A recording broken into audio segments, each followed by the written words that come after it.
Yep. I'm here. Okay. We're here, I think, yeah. Waiting on the food people. Food people. You know, those food people. Those people that eat food. Yeah, I wish I wasn't one of those people. I just housed like 20 boneless wings. Like it was fucking nothing. Fucking Yeah. nothing, I tell you. I just wish I'm a particle that just sucks up any airborne thing. Okay. As soon as Brax is back, we will get started. I'm back. All right. So I was just barely able to make the map in time for this session. This is going to be very fun. We're going to very quickly just get into the final combat as quick as possible. But we're going to start off where we left off. Is everybody here on this map? Yep. Grab my notebook so I can write down what we do. Okay.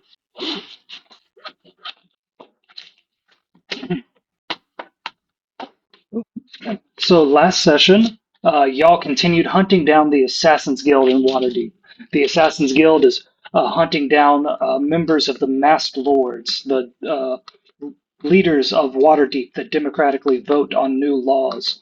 They've been taking out Masked Lords and Masked Ladies that want to regulate the power of the nobles and the guild masters. You have some clues as to who might be involved in this, but mostly you just want to kick the Assassin's Guild's ass because they keep trying to kill you and people that you like. At the end of the last session, y'all had successfully killed 3 top-level assassins that were undercover at a tailor shop. You found where they were producing their masks and their weapons and their special clothes that let them disappear into mist anytime that they're attacked.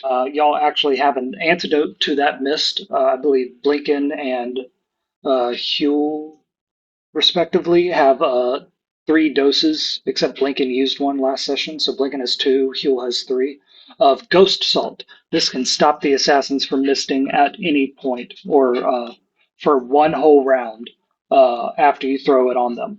At the end of the fight, y'all went back into the street, and Vincent Trench, your detective best friend that's being framed for these crimes, was embroiled in his own fight.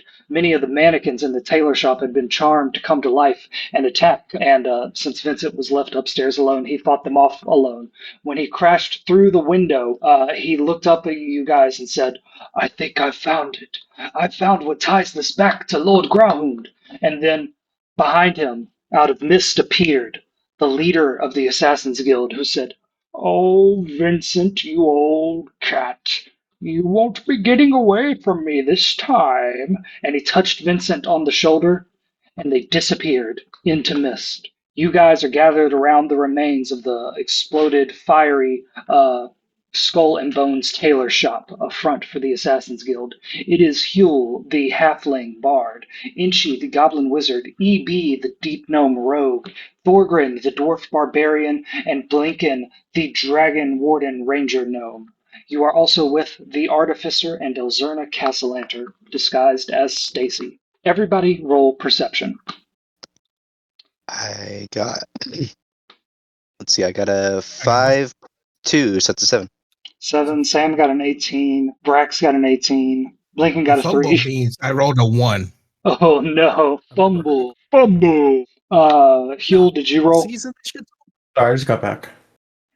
Oh, Vincent Trench just disappeared into mist with the leader of the Assassin's Guild after that leader threatened him. That's where we left off last time.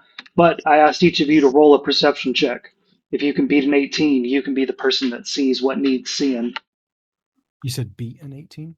Yep, because you, Sam, and Brax got an 18, and it's going to go to whoever gets the highest roll. Oh. What'd you get, Huel? 19. Oh, hell yeah. So, Huel, you are the one to notice that right before Vincent Trench gets teleported away into the mist, he throws something out onto the street and looks directly at you. And then, with a whisper, they're gone into the misty wind. What do you guys do? He said, "Fly, you fools," so I assume we're gonna run away. I I didn't hear what he whispered, that's what I'm assuming. He just threw something in the street. Yeah, he didn't whisper nothing. Oh, I thought you said he whispered something. He so said... not only... He didn't whisper, he said, "I found it. I found the evidence that connects this to Open Lord-elect Grahund." Oh no, I thought you said he whispered something after he threw something, like he threw a note and then whispered No, something. no, no. They Poof, it was disappeared like a whisper on the wind. gone. Oh, okay. Yeah. So not only is this guy getting kidnapped, but now he's littering. Can see why people are that's after the him. final straw. That's the real crime. I could give him a pass. I can give the head of the Assassin's Guild a pass up until now, but that really chaps my ass. Yeah. Elzerna like coughs from the smoke from the burning building behind all of y'all. I gawk at the burning building like a slack-jawed yokel. Don't worry, we burned down plenty around us. You'll get used to it. Sorry, I misunderstood. Is it anyone's turn or is it? Oh yeah, it's anyone's turn. There's no combat. Shouldn't we get to somewhere safe? I think we should abscond from this premises. Lest we Yeah, get I've got a accused of arson. yeah, I've got some gold to hand out anyways. This is a heavy bag. I don't want to be carrying all of it. Yes, you should hand out your gold. Uh-huh. Eh? No, I mean, we were all fighting them. And okay, yeah, I'll give it to my mom. Who cares? Mine. Last session, Inchi opened a chest that had a few items in it. It was a total of 511 gold coins and a ring of swimming and something special called the Beads of Force. You can hold on to those or you can hand them out right now. Yeah, I mean, if you're fine with it, I'll just give all this gold I found in there to my mom. Well, I mean, if it's our share, that's one thing. Because Oh yeah, I was offered it, but then you said no. So I've followed your lead here. no, you said you were going to give your money to her, not the group's money. No, I had that, and she like jiggles his bag of gold that he's got from the chest. No, I was talking about this guy. I didn't have this on me the whole time. It was in there before it all burned down. Perhaps we should dicker about the splitting of the sums at a later time. Eh? Well, I mean, that's why we're doing this, isn't it? I ignore everyone and I'm walking towards where the disappearances and see if I could find any sort of evidence. Okay. You and the artificer have the same idea and walk forward at the same time to go look at the thing that Vincent threw on the ground. It was something that was wrapped in his coat. He very quickly and stealthily reached in and just tossed it gently on the ground right before he disappeared. Blinken, you pick it up and roll a wisdom check with advantage because you have experience with finances. Nerd. Sam Blinken is a member of the Bower and Fletcher's Guild. He is kind of like a foreman, a production manager there. Oh, okay. All right, first roll is a 16 and then 15. So 16 is the highest. Okay, with that, you recognize a series of transactions coming to and leaving the Skull and Bones tailor shop. And one of these transactions is for the Midnight Fit and paid by the masked lord known as the Iron Scribe. When you show that to the artificer, she says, "That's enough for us to take down that particular masked lord. That could be good. If we arrest him and throw him in jail, he won't have any gold left to pay anyone in the Assassin's Guild. Maybe they'll just leave town. Maybe they'll just let Vincent go." But even as she says that, she doesn't seem to believe it. She says, "I'll go take this information to the City Watch. You guys need to think about what to do with Vincent. I'll see if I can talk to the Griffin Cavalry. They'll fly above the city, see if they can see anything. I'll meet you over at the Yawning Portal." Yeah, I'll Blinken will nod and look at the group. Well, you're done being little shits and time to go over to You see, what? you see What? Brax. I'm trying to give out gold. You see Brax and I mean, Itchy it sounds arguing like over he's gold. forfeiting his share. Eh? I don't give a shit. No. I'm just looking for Vincent. Eh? Oh yeah, okay. Did you find did you find Mr. Vincent? No, I but he found a seems to be ledger. picking up trash that he left behind. If it was something important, he would have said, "Take this," and, then got swooped away, but he didn't. Yeah, you're Completely right. It's the totally good- trash. I don't even know what this ledger means. I just gave this. Oh yeah, that's why you gotta rifle through the trash. That's where the good trash is, inside the bins. There's so much of it, there's bound to be something good. Something on the street, it's not likely to be very good, trash, or tasty. Yeah, I gave this piece of trash to the artificer there, and she's going to go ahead and recycle it somewhere. So we're just going to have to figure out what that piece of trash was. Ah, All right. You didn't read it when you picked it up? You No, it was a did piece read of it. trash, like you said. But yeah, I did read it. Oh, okay. do you then always that's read your good. trash, Dorgrin? If I'm picking it up. Sam, has EB ever been to the yawning portal before? No. He's heard Really? about it, though. How long has EB been in good old Waterdeep? Oh boy. I would say on the surface, less than a year. Okay. You've heard a lot about the yawning portal. It's the bar that all those adventurers and those people that want to make lots of money and become legends and stuff want to go to. And all of your friends in this artificer seem to drink there all the time, and they take you over to there. So y'all are now on the yawning portal map. Each of you walk into the yawning portal, and you immediately see all of your old friends. You see Volo and Rainier. You see Kick and John. You see members of the Sea Maidens Fair, the Ruby Rabbits, the Griffin Cavalry, and some new faces scattered throughout. Inchi, you note that Bonnie is behind the counter serving as usual, and the artificer jets off across the room to go and talk to Griffin McElroy from the Griffin Academy. Do y'all want to pick a table and talk about your plans for how to deal with these assassins? This sounds good to me. And she's just going to make a quick stop at the bar. What's up, guys? He wants to go up to where Bonnie's at, Yeah, I'm on just my game. slap his hand on the table, like, Bonnie, and he throws out a gold piece. Give me some fish eggs, please. Thank you. Hi, Bonnie. He starts running shit. away. Bye, Bonnie. Bonnie, come back. Okay, Sean, I'm sorry about that. So Bonnie says, "Oh, right away. I'll get that right to you. It's good to see you. I like which it looked like you were wearing something nice. Yeah, just break that gold for me, please. Huh? What? Wait, does it cost one whole gold? What do you? Oh, break the gold down. Yeah, she hands you back like 2 silver. Thanks, Bonnie. And she goes to join his crew at the table. All right. She flashes you a smile, and you can see all of her white teeth. Ooh, it's kind of crowded in here tonight. You know, at some point, we're going to have to take those teeth, right, guys? Well, no. It's why I got these teeth. And she pulls out the. Actually, no. Would he still have that teeth on him? What teeth? No. Oh yeah, I think you that's would. That's why I busted out the fake Trench's teeth. That might still be a doppelganger, and maybe we don't need Bonnie. Oh, I thought it was just illusion magic. EB, you notice that all Because- of your new friends are talking about taking that nice bartender lady's teeth, and then even the 8-year-old girl, Elzerna, sighs and goes, "Are we really talking about the teeth again? It's right What? there. Nervously smile. You're not Yeah, actually I know. going to take her teeth, are you? You have to work around that." It's If last resort, little girl. if a door requires a key, you need the key. You can't just keep knocking on the door trying new things. I mean, you can, but it's easier with the key. Speaking of which, Wow. speaking of keys, the artificer walks up to the table and she says, "Okay, I've put the word out to members of the Griffin Cavalry. They're going to look for Vincent and the Masked Lords, and as soon as they know where they are, they're going to fly us all there. So be ready to go at any moment." And she leans over the table and picks up like a mug of wine that was sitting there that hadn't been taken away yet, and she just chugs it and slams it down, and her shirt falls open. And again, Evie, you notice that right where her like clavicle is, where her neck meets her shoulders, there's a gemstone poking out of her chest that is multicolored and has many 90-degree angles. She wipes her mouth and then walks back to talk to her member of the Griffin Cavalry.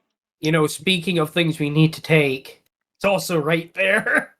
The gem. Oh. Or was it the arm? It was the gemstone. Either way, we got a mugger. Well, I'm fine with that. Yeah, she doesn't like us. Or She were you likes savage? What? It's I nothing mean, personal. I You mean, don't yeah, love her. yeah. I mean, let's hold off for that a little bit. I might need her to go fight the Thieves Guild if Nilhor keeps pissing me off. Yeah, like I'm not gonna like just straight up murk her, right? Like that would be rude. And, Little you know, she's been helpful, so Little Inchi the Raven says, "I wonder if you guys could get any gold for knocking her off. You know, she's pretty high up in law enforcement. There's got to be a bounty on her head. Maybe the Thieves Guild has one." EB, your new friends are openly talking about assassinating a high-ranking member of the City Watch. What do you do? Well, now hold on there, little Lynchy. I didn't say we had to kill her. Same as the bartender. We don't need to kill him. We just gotta, acquire some of their possessions, which in someone's case, might kill them. In all not like three we wanna kill cases, them. it's someone's body parts. Yeah, they grow back. Are you listening to the bird? Oh, I'm not listening to the bird. I'm arguing with him. So Trench, we're gonna save him, right? Why not Or beat or him not? I mean, and rob him? Or monk him. well, the reason why we're not robbing and beating Trench is because he doesn't have anything of use to us. He's not an old lady. That was one time. That was one time. Hey, and I was meaning to leave a gold to pay for the treatment, but shit happens, If fake Trench's teeth were fake doppelganger teeth, would real Mr. Trench have real doppelganger teeth? I don't. Maybe we could steal his. I don't think Trench is a doppelganger. What? Is this like a Please. mob campaign? What? What? Sorry. Is this like a mob campaign? We're like we're like a mini gang. We're not a full-fledged gang because we don't have a lot of members. But it's kind of like we're the local hooligans who are trying to get into the gang scene. Oh, okay, gotcha. Okay. It's like Always Sunny, where 4 psychopaths just kind of work together, and we go from there. I think It's it's always I think sunny it's in two Waterdeep. psychopaths, two pretty normal people. I'm probably the most neutral person. The most normal Yeah, that's fair. our crew has a pet gold dragon. I am 100% Charlie, and you can't change That my is, mind. that will be. I mean, discussed at a later and she's the one eating everything. Yeah, but I Mac maybe just punch. Pondering our financial prospects, time well spent, but should we be more concerned with Vincent being in the clutches of such a bloodthirsty enemy? I mean, the only thing we really need from him is the proof as to who paid the Assassin's Council. He gave you the proof. It was the notebook.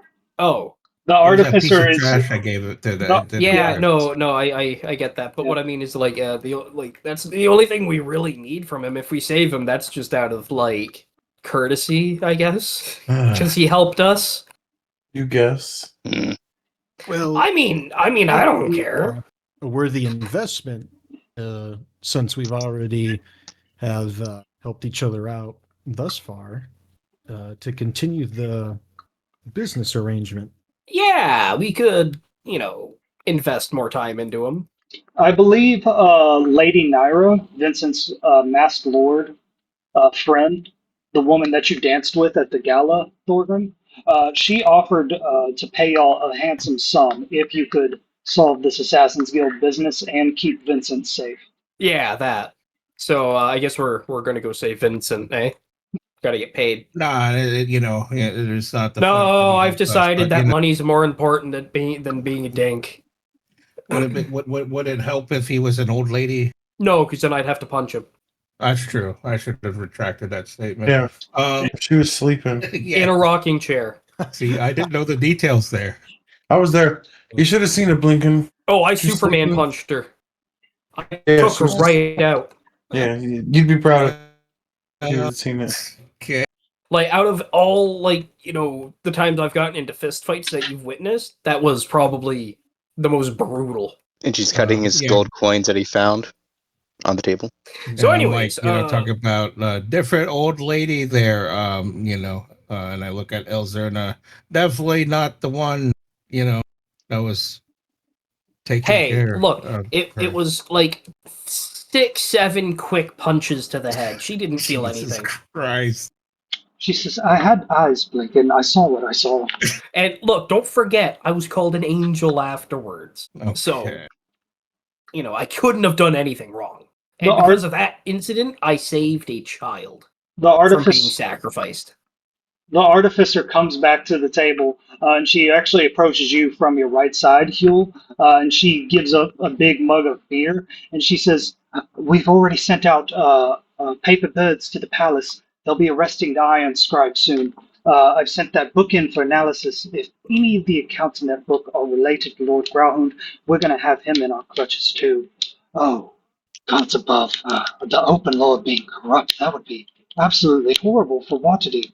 To go from Label Silverhand, the hero of the land, to a corrupt arms dealer, Lord Grauland? Might as well have Xanathar himself in charge. And Huel, this whole time she's had her hand on your shoulder, and as she walks back up towards Griffin McElroy, she keeps her hand on your shoulder, going from your right to your left, and then it drops off, and she walks back up to her colleague. Y'all have a few minutes to discuss strategy before y'all would have to fight the Assassin's Guild leader. Yeah. Let me get some ratatouille. And she's almost got 100 gold pieces on the table as he's still counting. Vinci, order us a round of ratatouille with all your gold right there. You are surrounded by criminals. Well, I guess this first share will be yours, Mr. Huey. 101, 102. There you go. And she just kind of shoves the gold your way. All right, get yourself some rata what?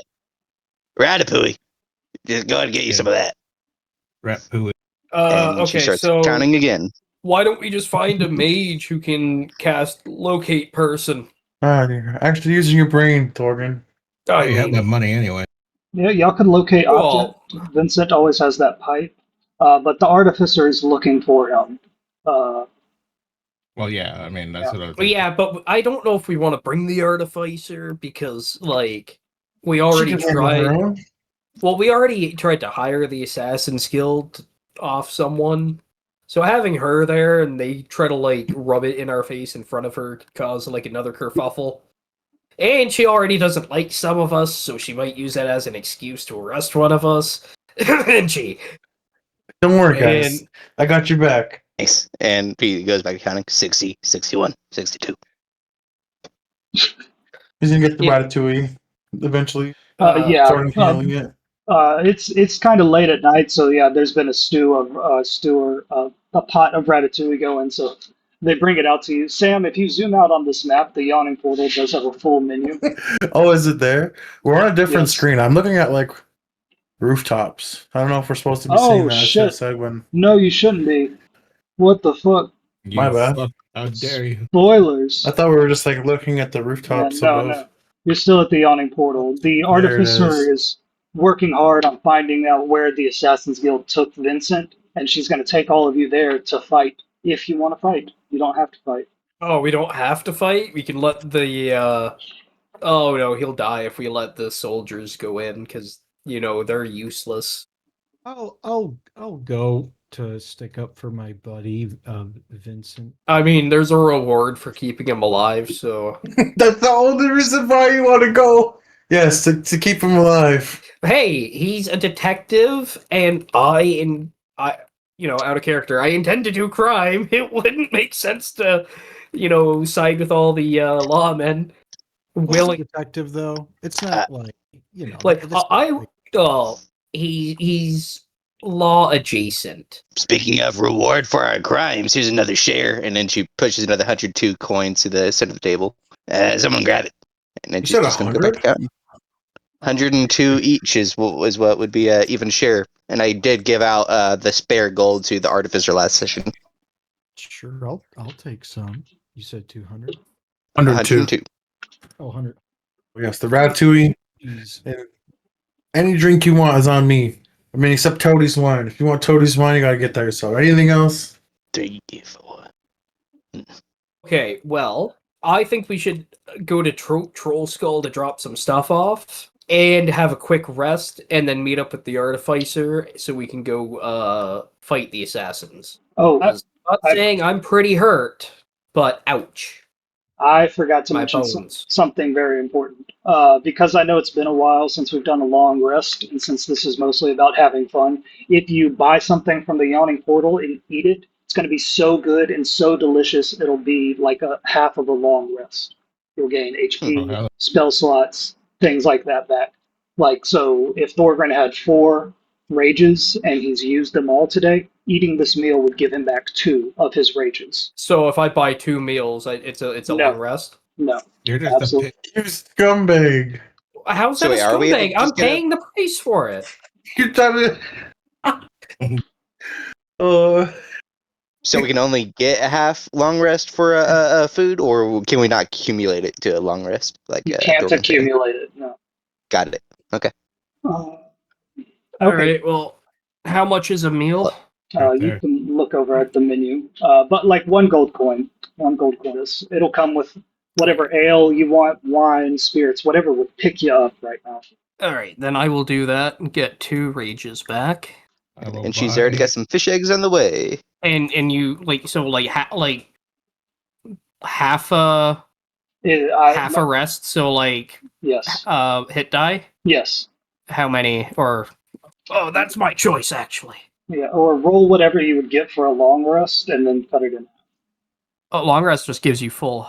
Okay. Yeah. Then take yourself to half health. I walk over to the suitcase of, holding and pull out a gold coin because my money's still in there. Okay. You have to like swat the hand aside of the dead assassin that's in there.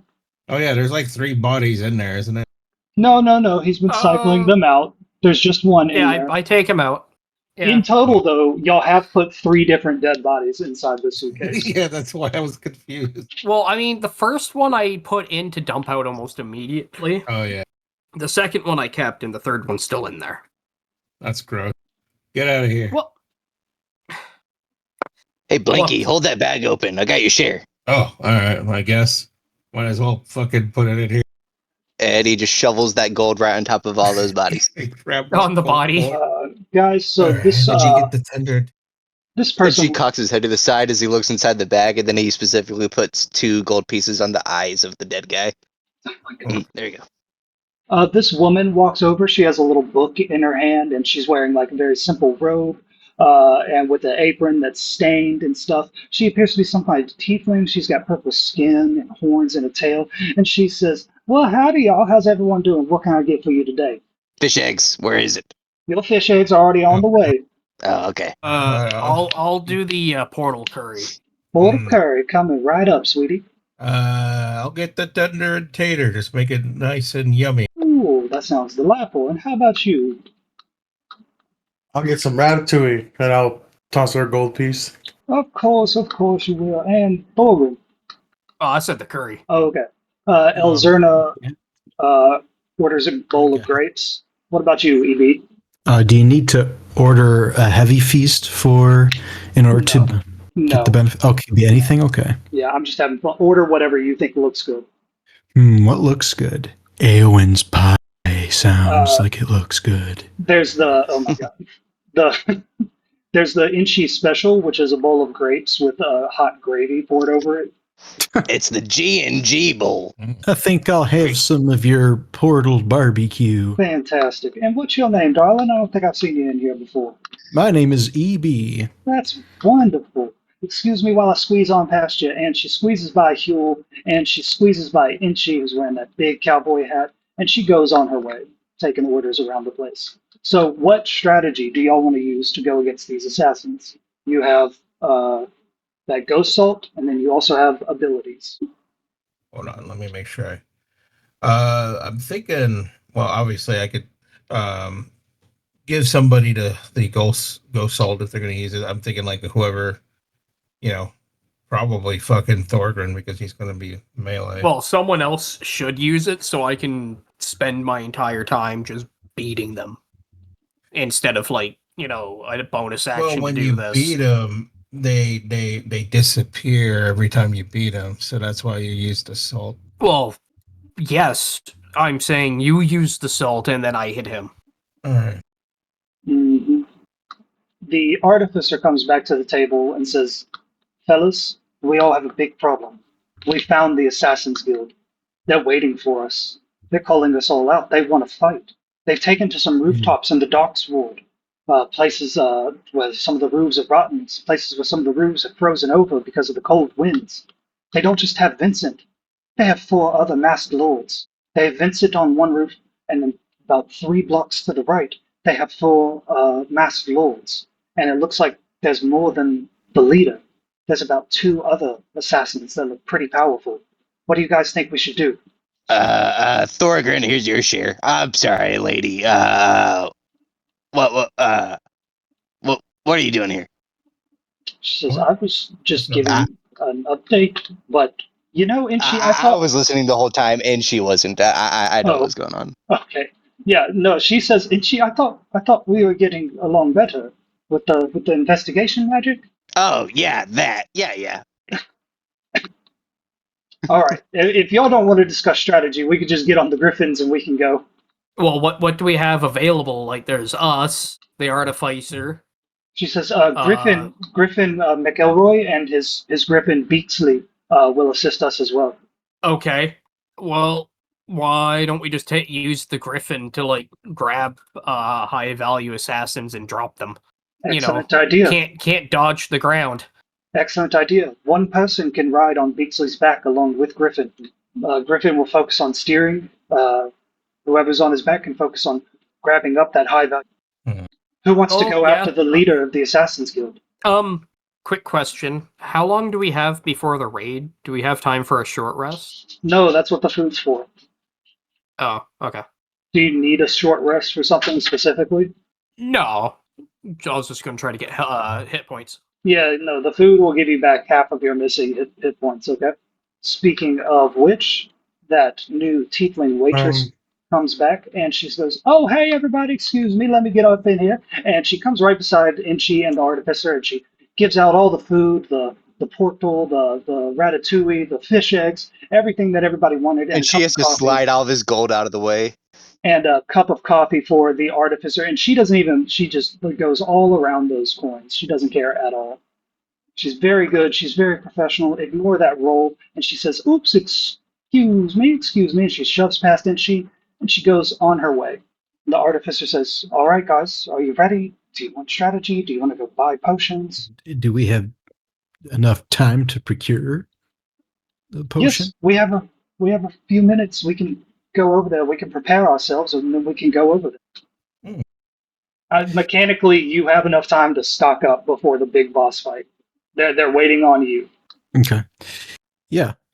I'll go get a potion. I think I have enough coin. All right. Evie, Yeah. you walk out of the yawning portal, and this is a busy area of Waterdeep. Mm. You're able to walk right across the street, and there is a shop open that has basic adventurer's gear. They set up here because they know that adventurers from all over Faerun come to the yawning portal all the time. So you can buy like potions, alchemist fire, whatever you actually have the money for. That's in the basic loot table of the player's handbook. Okay. Let me see if I can find that. So I'm a spellcaster, fellow. Would I get half my spell slots back for them Yes. eating this? Okay, because I'm all tapped out. Yes. This is here like as an abbreviated long rest that just happens as you eat the food. Because I know I haven't given y'all time to sleep, but I want you to have like your spells and your rages and your health for the final Is it a whole long rest or half a long rest? half of the long rest. Okay. I'll buy a potion of minor healing. There we go. Just one. Yep. All right. I think I can only afford one. How much are they? Is it 50 gold? I'm not sure. I started you out with a lot of gold, remember? Because I wanted you to be on par with everybody else. Yeah. I think in our messages I told you how much you have. Okay, I'll refer back to those. I have it written down in case it's a different number, but Potion of healing is 50 gold pieces. You're right. okay. All right, so you buy that. Then Then you got food too, so that's half of a long rest. Half of whatever damage you took. Heal that for yourself. okay. All right.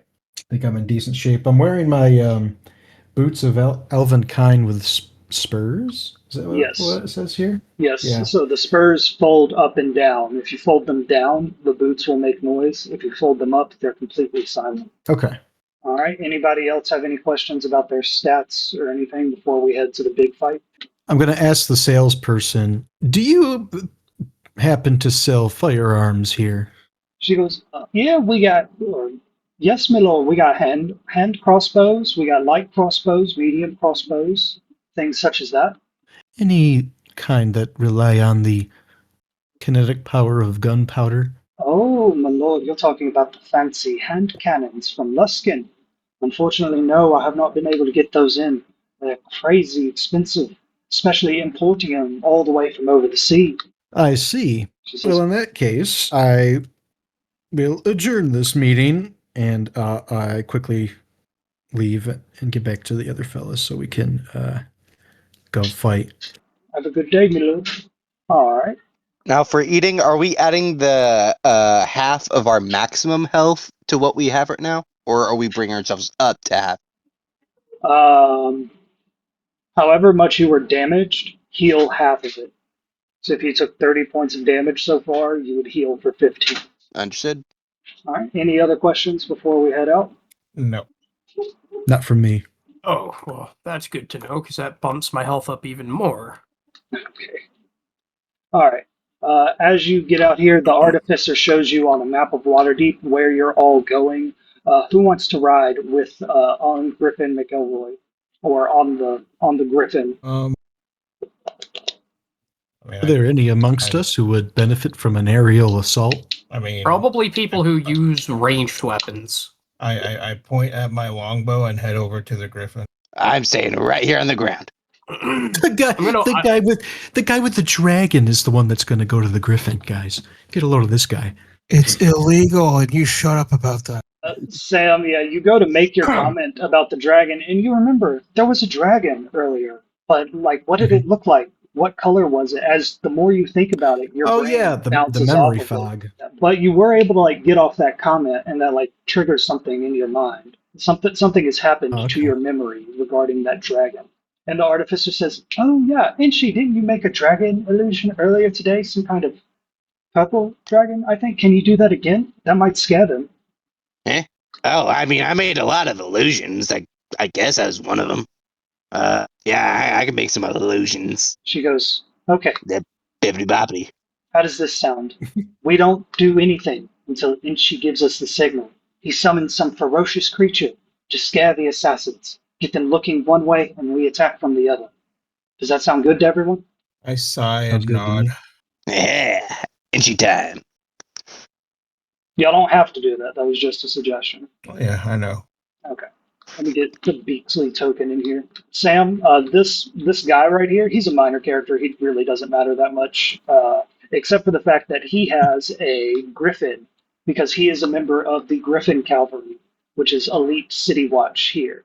They ride on griffins and scope the town out for crimes, and they descend to stop those crimes. And the guy, the owner of this griffin is called Griffin McElroy, and the griffin's name is Beaksley, because I had to pick it up on the spot. I like the name Beaksley a lot. Beaksley is a good one. Okay. If I had a bird, I'd name him Beaksley. So y'all step back a bit, and Beaksley takes off into the air.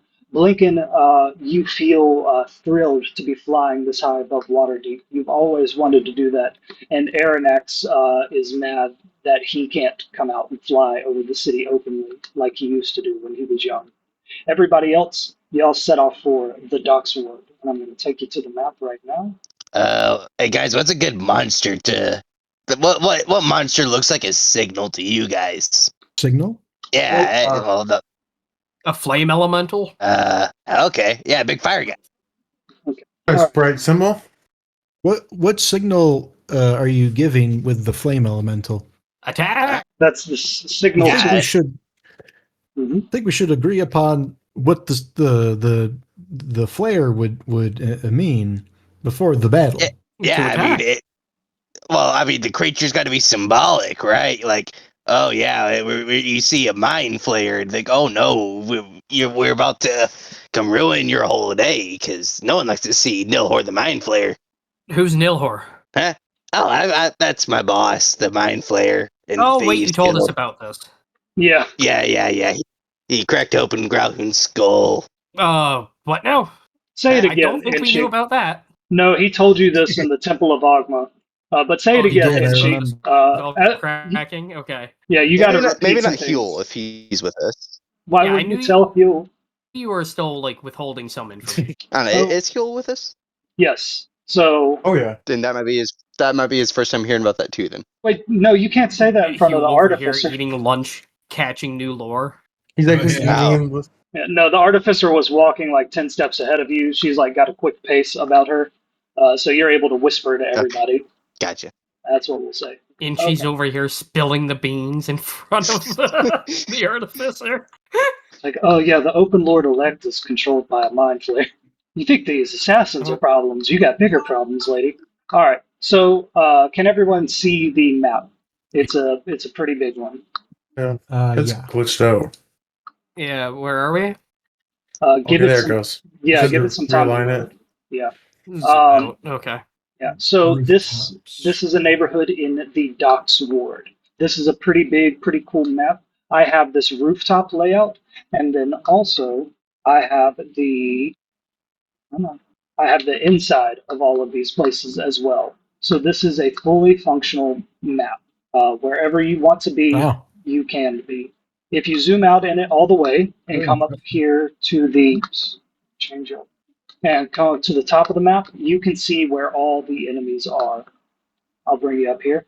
On this roof to the left, you have, I can't see my own little signal thing, but you have the leader of the Assassin's Guild, this man that wears a black leather mask and wears all black leather clothes, including this big billowing coat, and he has long white hair. And tied up on the roof behind him is Vincent Trench. There's also one other hostage tied up on that roof. Over across on the other roof are 4 masked lords that are tied. They have their hands and knees tied together, and 2 different assassins. One, whenever he walks, sparks appear at his feet, and the other one seems to give off this gaseous cloud wherever he walks. That guy Have farts we met? when you walk. I Have will we ever say met the gaseous man before? no. Both of those assassins are new. I will say you all kind of meet up over here in this corner stealthily, so y'all can decide on what to do. How do you want to come at this? You have complete freedom to do whatever you want to do. The Artificer is here to help. She will follow y'all's lead, and Elzerna is here to help. She'll follow your lead. It will always take half of your movement to climb from the street to a rooftop. But once you're on the roofs, you can move normally. Okay. I'm not slowed on difficult terrain as part of some of my abilities. I don't know if this would count or not. I mean, it's a vertical. You know what I mean? I want to throw that out there in case it qualifies, but I don't Griffin expect it to. Griffin McElroy, the Griffin writer, says, some of those roofs are frozen over, mate. It'd be pretty difficult to get across those. If you're light on your feet, you could be really good up there. Can the griffin itself carry somebody in the talons? It can carry Yeah, one but person. if he grabs you wrong, he could puncture your vital organs and it'd be bad. Yeah, it can carry 2 people. It's okay. I'm resistant to being punctured involuntarily. It can carry 2 people. It's rider and 1 passenger. That passenger is currently blinking, and my roll Oh, time is given it out. can't. Okay. Because I was gonna say, if it can carry someone in its talons too, we could have it like airstrike somebody in, like just a drive by, and we, just a Moad, right? The mother of all dwarves just shows up on a rooftop, after being launched from a griffin, and then the griffin comes by again and steals Trench. That way, it's like a trade one for the other. No. Griffin says you wouldn't want to be carried around in this thing's claws, man. We sharpen them over at the Griffin hatchery. It's okay. Not a gentle touch here. I'll hop along the rooftops and I'll approach from the left, meaning I'll go closer to the roof. I'll aim for the roof where Vincent is on. Okay, so you want to approach that roof from the street?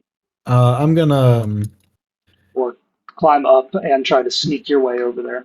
I'll approach this. Yeah, I can just show you my route. Yes, It'll be on the street, and then this map is to scale, so you can use the measurement tool to figure out how far you can move. Okay. And grid based. Actually, for the sake of chaos, let's go ahead and roll initiative. And then when people enter combat, like bad guys, they'll roll their own initiative. I think that's the opposite of chaos. That provides order, right? Yeah, to keep it from. I got a 13 to my initiative. Same. Hey. 18. Turn, and Beaksley, and we'll go on your turn, Blinken. Okay. Well, actually, he should get his own turn so that he can move, and then you can do your thing. Oh yeah, hold on. All right, I'm going to roll for Elzerna first, and then the 2 members of the City Watch. Elzerna got a 19. City Watch got a nat 20. There we go. Wait, she's got the mandolin, right? Elzerna does Yeah. have the mandolin, yes. She should know a super cool spell that's on the mandolin because I remember Yeah. it's fly. Yes, she does have fly. We cast that on some of us. Or when we get there. God. On us Flying and then trench. Yeah, so we cast it on us and trench, then we fly away. Like superhero fly, you know? Ooh. So I'm pretty sure she can only cast that on one person.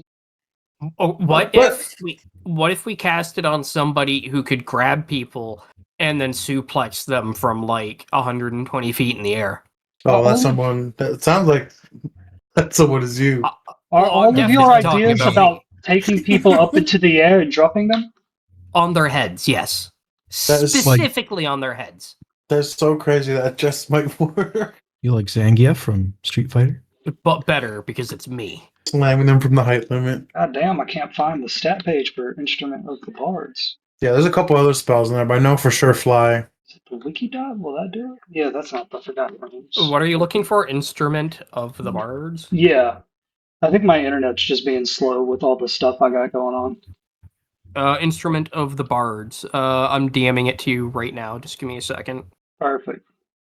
Oh, Oh, I hell opened yeah, up the Sean. wrong tab. There you go. Yeah, yeah. Okay, alright.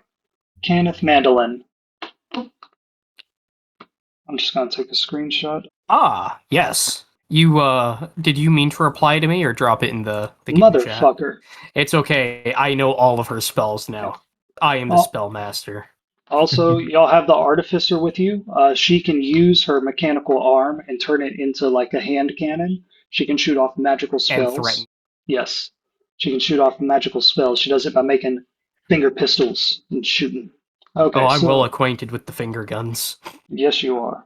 Okay, so looking back at this, Blinken got a 14. Sam rolled an 18 for initiative. Dorgron, what did you roll for initiative? I think it was whatever inch he had. We tied. 13. 13. 13. And then you rolled a 4, so it'll be Inchi 15, Thorgren with 13. And Huel, what did you roll? 9. Okay, so that's everybody. So first it will be the Griffin Cavalry and the Artificer. The Artificer will hold her turn, and the Griffin Cavalry listens to you, Blinken. Where do you think y'all should set up? Do you want to set up in the street? Do you want to fly above head somewhere? Be a distraction? What do you want to do?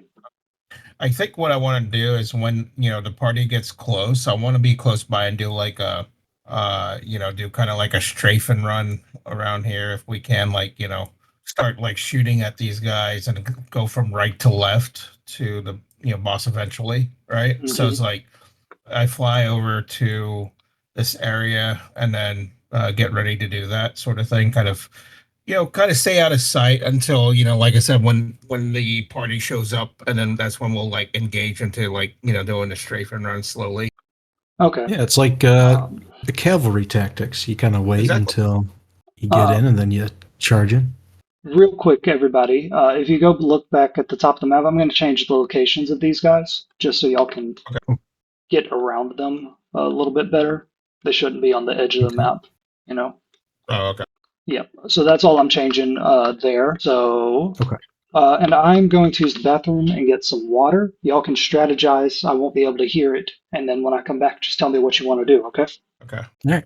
I mean, I think that's what I'll do is like kind of, stay back until, Y'all can draw. chaos happens and start shoot people from right to left, right? So Mhm. we'll like head there. I'll start shooting whoever I can. If I hit, cool, I'll do some damage and then slowly go towards the big boss, Well, I feel like you should probably switch out for Trench at some point. Like, try to use the Griffin to rescue him. I mean, that will happen once I understand the situation better, yeah. yeah, because I'm not gonna like swoop down there when the guy is still fucking alive. Well, I mean, you might have to if they start going after Trench. Well, that's why I'm going to be shooting at him. I'm gonna probably stick towards the left unless anyone thinks it's a bad idea. Probably Uh, engage the Like over there.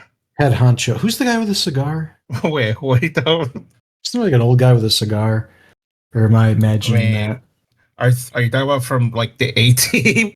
I think No. I think he's talking about the guy from the other session that we killed. He was constantly yeah. smoking. Yeah. Like Gerard Butler wannabe or something. That's Yeah, right. He was a Gerard Butler impersonator. He was a phony. Yeah.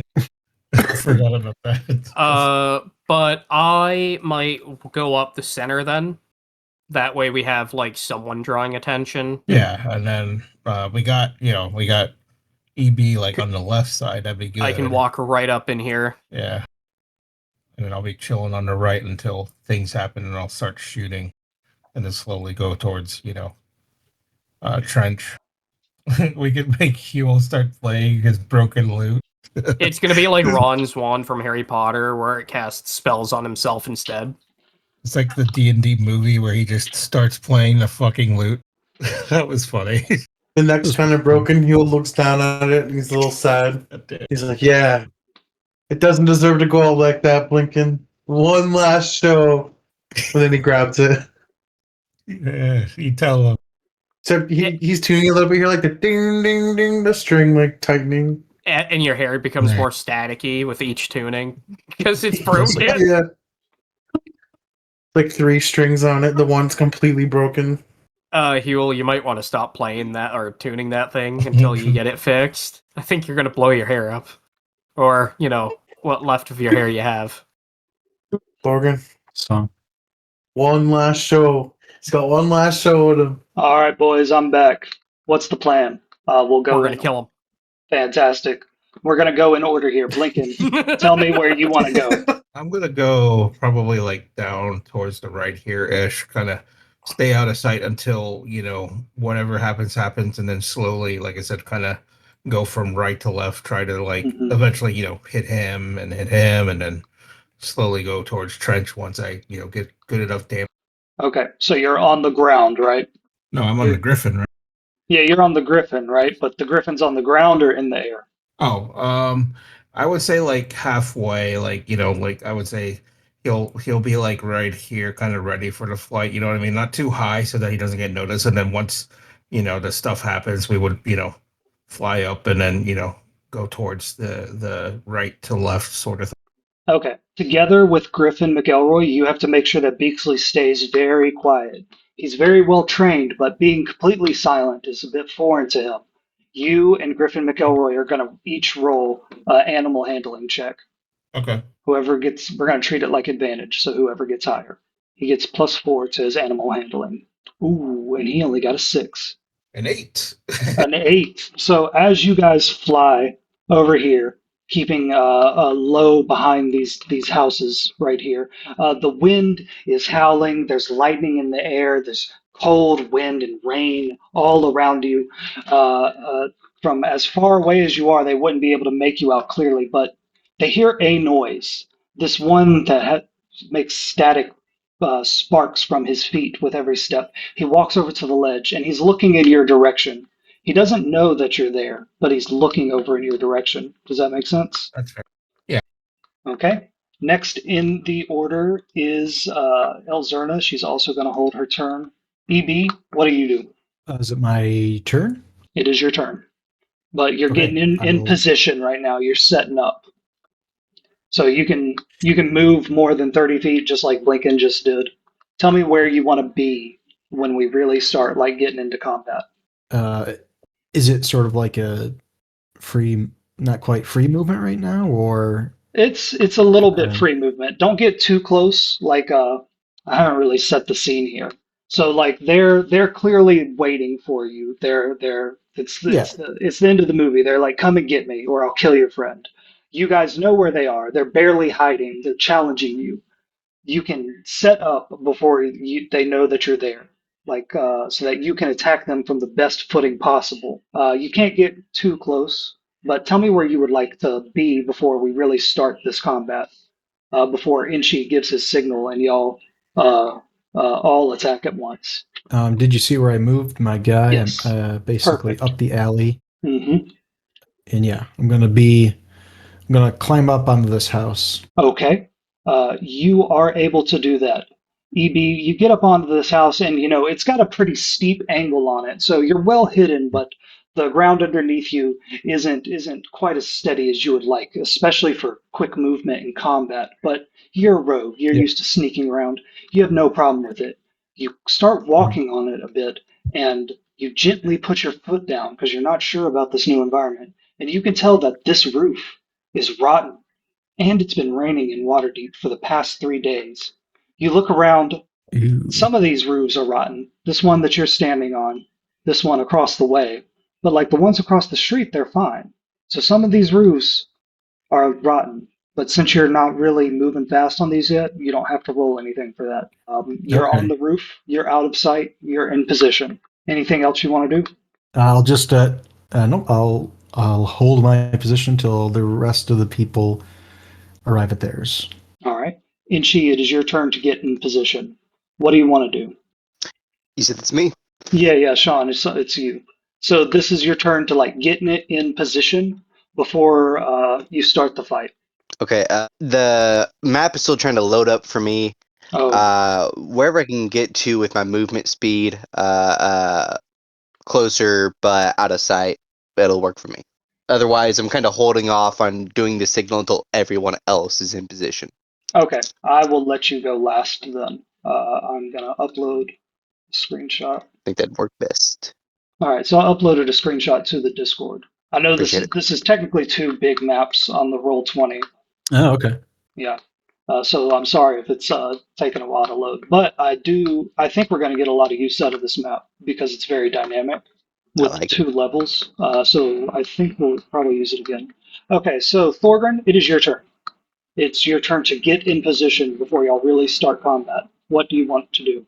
I'm walking up the middle. So Are you trying to hide as you walk? initially, but like the plan is for me to be the attention. So like anyone who's going to go grab Trench can go do that. Okay. Like my goal is to pull as many of them away as I can. Okay. So what do you mean by walk up the middle? Show me where you would do that. Right here. Okay. So let's say that you get right over here. You're actually right beside Blinken as he's flying in the air. But you're hidden from view for right now. Whenever you want, you could very easily walk just 10 feet to your left and be in full view of these assassins. Is that cool with you? Perfect. Awesome. Huel, it is your turn. The artificer looks towards you and says, Huel, are we going from the ground or the roofs? And I think you were gone when we were talking about this, but Huel's got his broken loot now. He's got 3 strings. The 1 string's broken. Okay. He's taking it for one last show. He's going to take the ground approach. How are you keeping the loot together?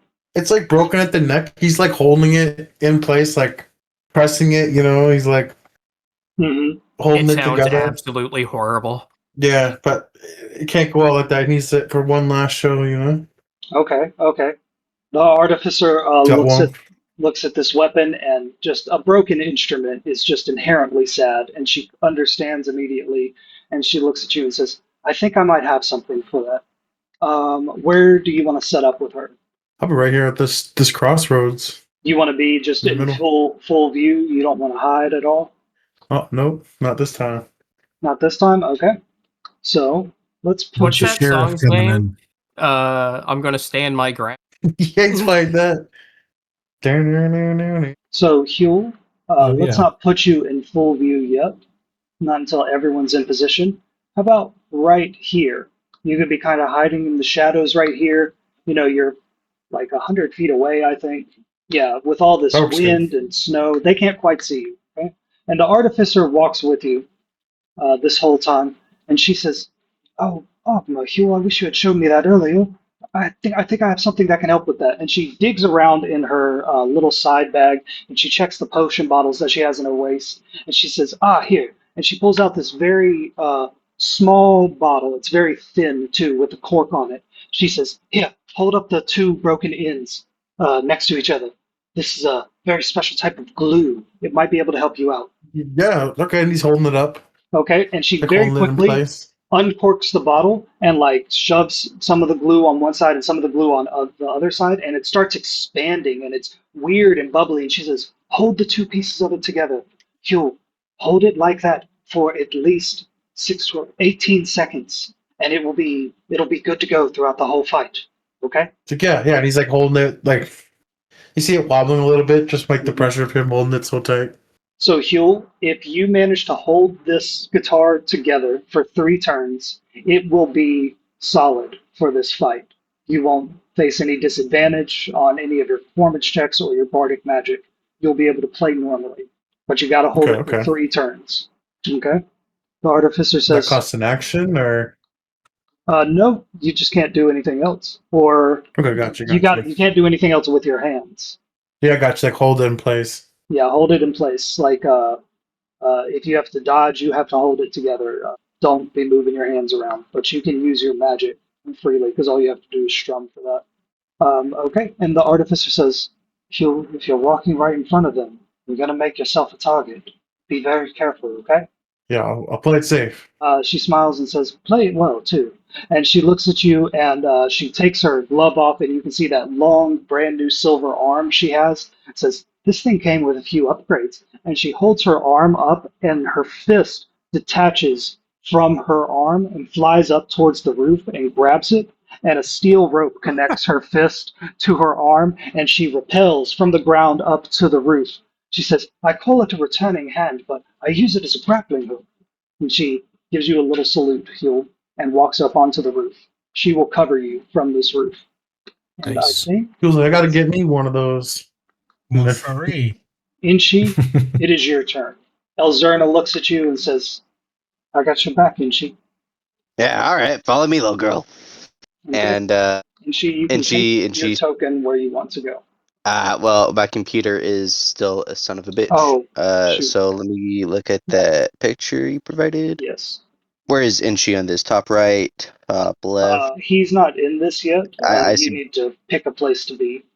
So we enter on the top left, you said? No, y'all are entering from the bottom, but you're kind of picking where you want to be before the combat starts. Gotcha. Yes. So tell me like which of the houses you want to be. You can be hiding on the street, or you can be hiding up on the roofs.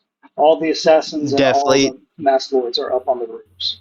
And she's going to be doing his best to stay on the street. He does not like to go up high. So Oh yeah. and she is going to be on the left. Yeah, that's like far left, hidden behind a couple of buildings right there before you get to that street, right above the bottom left. He'll just be hiding behind the houses right there, because that's a guy on the roof right across the street. Yeah, that's Evie. That's Sam's character. So I'll put you in that little alleyway beside Sam. Okay, yeah, Okay, does that work? all right, that works. Yep, that works. Okay. All right, and you have Elzerna with you. Sam, you see that your new goblin friend, who's been wearing that very slick-looking suit and that cowboy hat all night, is walking into this alley with that young girl. Except you notice one thing, Sam. He's not wearing that cowboy hat anymore. When did he take that off? Didn't she roll a perception check? That is 19 plus 2, 21.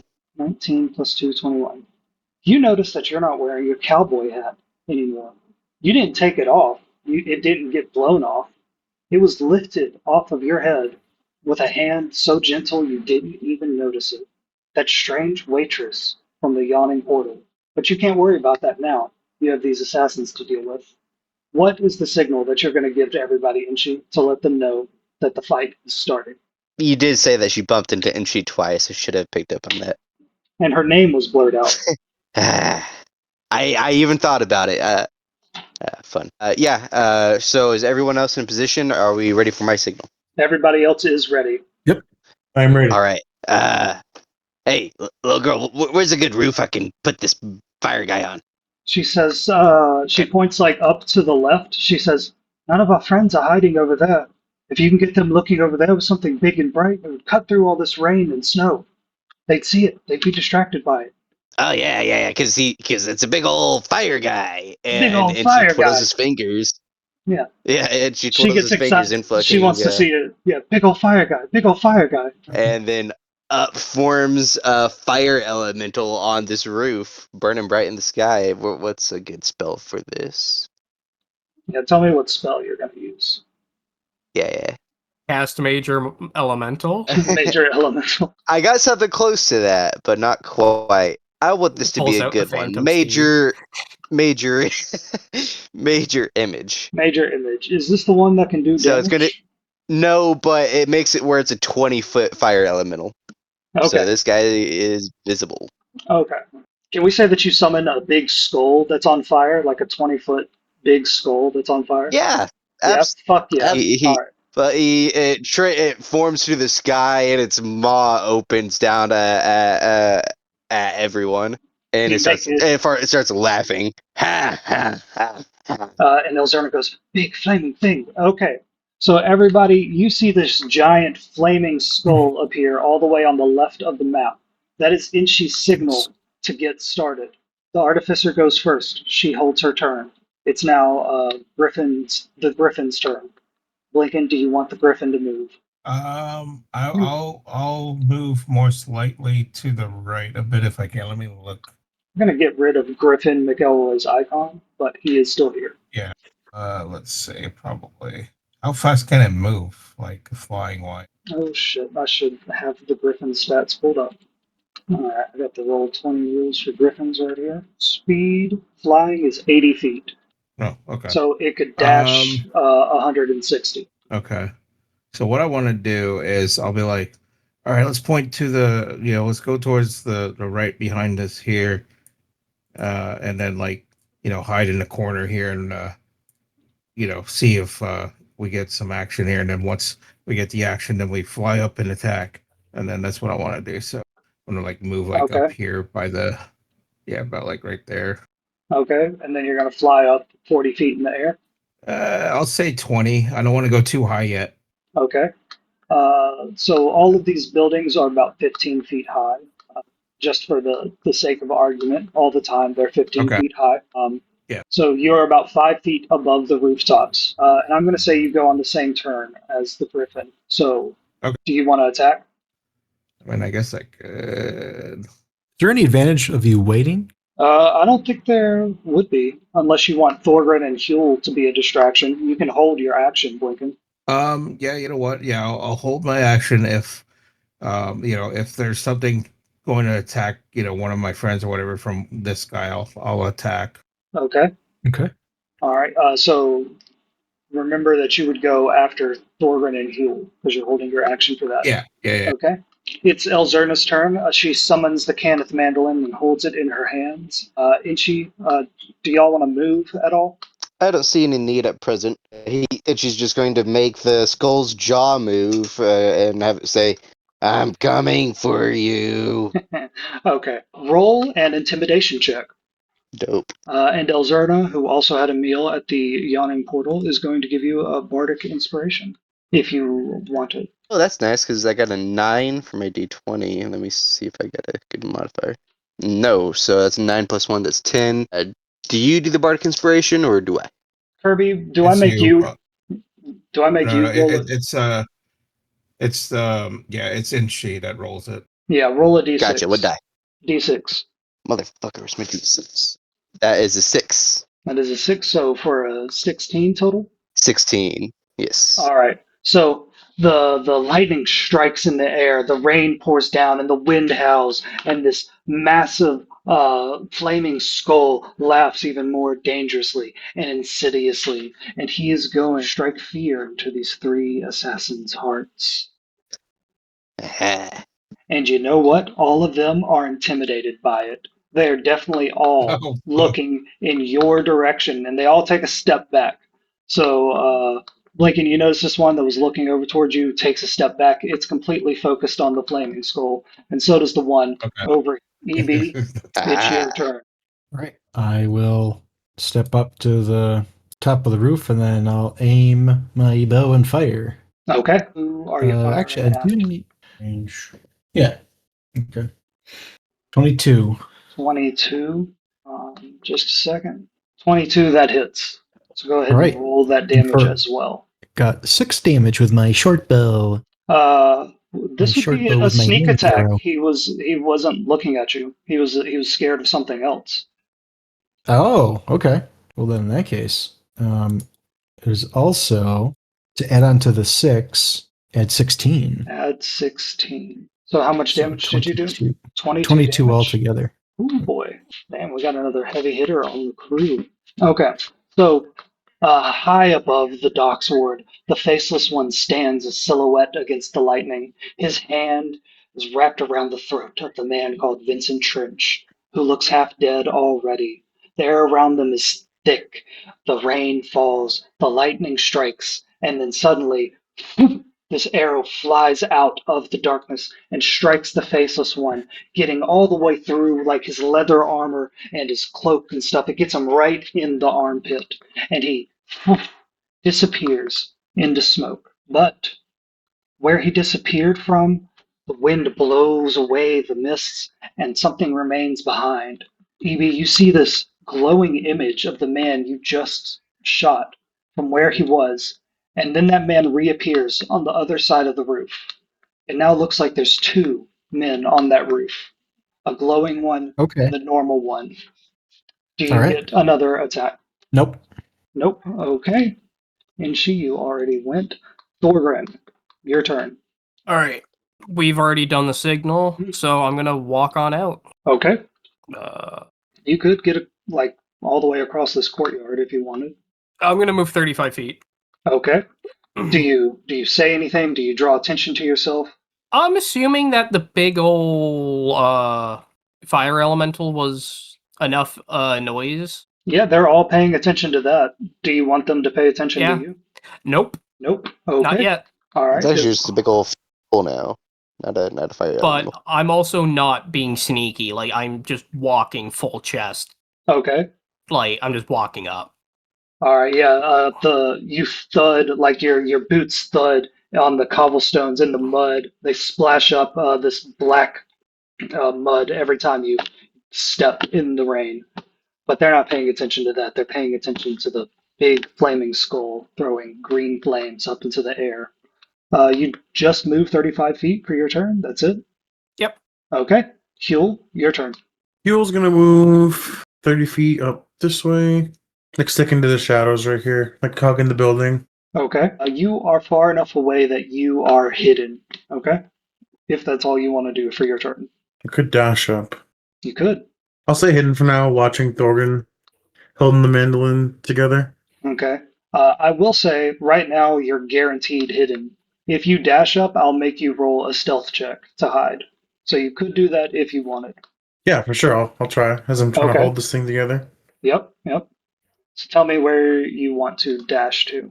I assume like right Oh, here. God. I rolled a 5. Ooh. Let's see, how far away is that? 40 feet? 45 feet?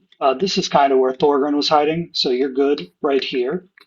Little Inchi flies in and lands on your shoulder, and then you hear the artificer jump from this roof over to the roof you're on. And she goes, whoa, whoa! And she has jumped on a rotten roof.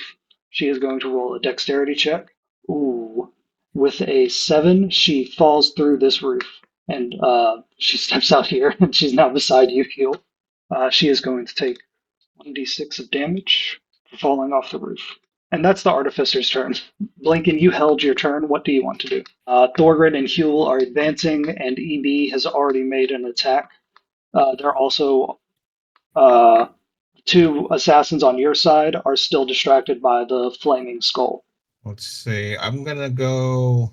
Let's see. I think I have enough to shoot that. Yeah, I'm gonna shoot that motherfucker there with my long. Shoot that motherfucker. So I'll be, nodding at, the Griffin and, the pilot. I've already forgot his name, and then I'll be like, I'm gonna shoot this guy. The pilot's name is Griffin. Oh, okay. I'm gonna nod at Griffin. I'm gonna shoot this guy. Okay. You shoot him. Is it a normal, non-magical attack? Yeah. Oh, of course. 16 to hit, hopefully. 16 to hit? No, their armor class is a little bit higher than that. No. Okay. I'll shoot again because I have, 2 Multiple attacks, yes. That hits. What you get? 25. Ooh, that definitely hits. So I'm gonna shoot at it, and let's see, it's a D6, 10 damage. 10 damage. Okay. At the northeastern edge of the sprawl, the masked lords sit huddled like broken dolls at the edge of the abyss, their charmed masks gleaming with a faint defensive light, the only thing standing between them and the assassins that surround them. Standing over these masked lords is a pair of nightmares dressed in displacer silk. The static stitcher is the one you attack. You hit him, you do 10 damage to him, and he disappears into a mist that has tiny electrical shocks running through it, and he reappears on the other side of the roof. But from where he was to where he is now, there is a distinct line. Ooh, come on, draw for me. Okay. Okay. All right. Now back to the top of the order. It is the artificer's turn. She says, "Gods be damned! These roofs. Half of them are slippery. Half of them are rotten. I don't know what to do." And she is Yeah, all these going- buildings look rotted. Yeah. She says, "That's the Dockswood for you, the sea air. It's not great." Could I make a well, it's her turn. Never mind. Yeah. Do you want to talk to her? I was gonna say that building over there, I'm gonna point to the east might be okay. The east. Looks like it's icy, but look, Oh, okay. The one looks like intact, you know? directly to your right. Yeah. It's got like frozen. Yeah, maybe the she ice says- is holding it together, you know? She says, yes, I can find a good spot and I can support you with ranged attacks from that. You stay in my line of sight." And she steps down around the corner and she is able to hop up onto this roof, which is icy. So she is going to make an athletics check. And she got a 13 for that, so she is good. She stays on this roof, out of sight. And her action was climbing up the roof. Lincoln and the Griffin, it's your turn. What do you do? Let's see. All right, I'm gonna navigate towards that roof, but I'm not gonna go to on it. I'm just gonna go over there real quick and take a look and see what the hell that line is real quick. Okay. Ooh, shit. After your turn, I need to roll initiative for bad guys. Okay, Oh, but where did you say you want to go? It's gonna be about like right here. All right. And what action did you want to perform? Let me see. I think you'd have to be right there because his movement speed is 40. Yeah, I'm trying to look at the. He does have actions, so he can attack if he's actually within range of something. He could dash and get all the way to the roof if you want. Well, I'm not gonna go up there quite yet because I wanted to check on the The blue yeah, line. because it's a distinct line, like anyone could see it, right? Yes, it is glowing static blue electricity. Roll a perception check on it, Okay, yeah, that's what I want to do Or- is check on it and see what that is. or Arcana, whichever one's higher. Perception. All right, let me roll it. Hold on. Okay. 19. 19? Okay. So you can tell that this line of energy is only held together because no one is disturbing it. You think if anybody were to cross this line, they would be hit with a jolt of lightning damage. Okay. All right. Okay. I'll relay that information to Pilot Griffin and kind of warn him. We can't get close to that, or else it would trigger something that would probably shock if somebody were to cross that line. We need to tell the others. It is on the roof, Blinken. So, like, you could fly over this, but you couldn't walk Well, over yeah, I this. know, but Yeah, okay. I wanna like basically warn the others just in case they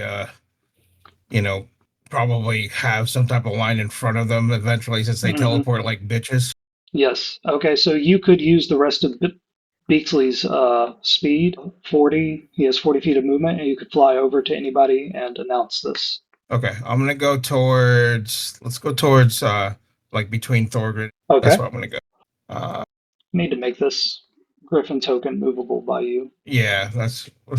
There we go, my man. There we go. I got it. So I'll be like right there, and I'm like, "Hey, listen, these teleporters draw a line that crosses. If you cross it, it looks like it'll shock people. So, just in case you have somebody somehow appear there, just be careful."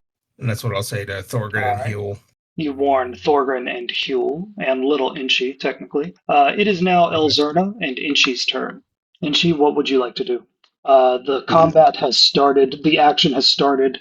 Your flaming skull is very impressive and scary, but the real damage these assassins are taking is scarier. So they're focused on combat now.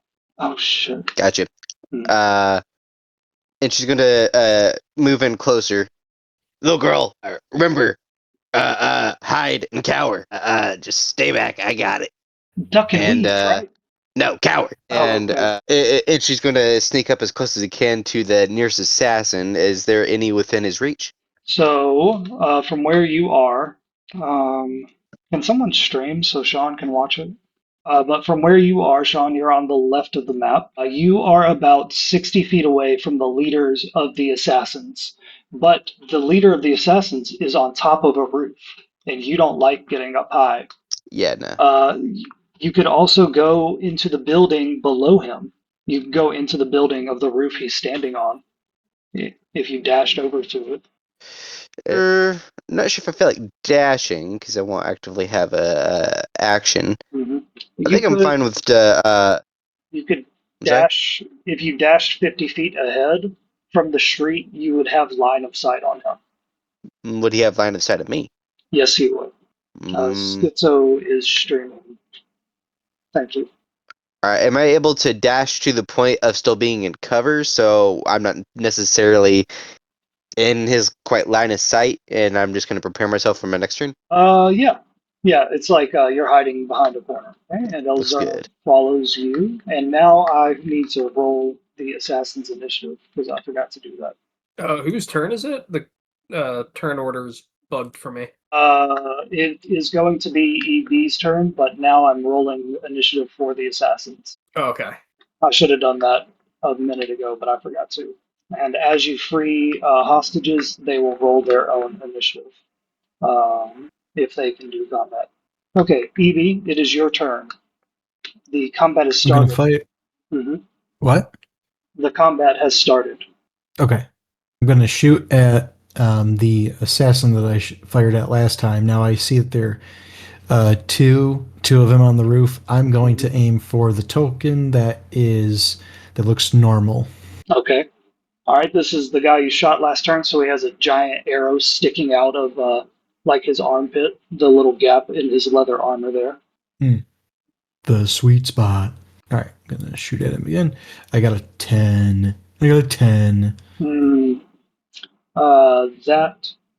That does not hit. Can you do you want to do anything else this turn? I'll try to hop to the next roof there. Okay. As you walk across these rotten shingles, roll a dexterity check for me. Okay. Another 10. You're good. So you're good on this roof, and you do a short hop over to the next roof. This roof is solid.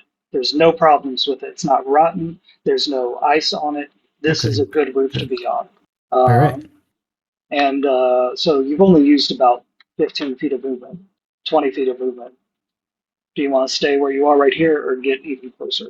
I'll move over here. Okay. You are now on the edge of the roof in full view of everyone. That'll be my turn. Okay. It is now the Static Slash's turn. He is over here on the rooftop with the masked lords, and that line of static energy behind him disappears at the start of his turn, and he can see Thorgrin the Griffin.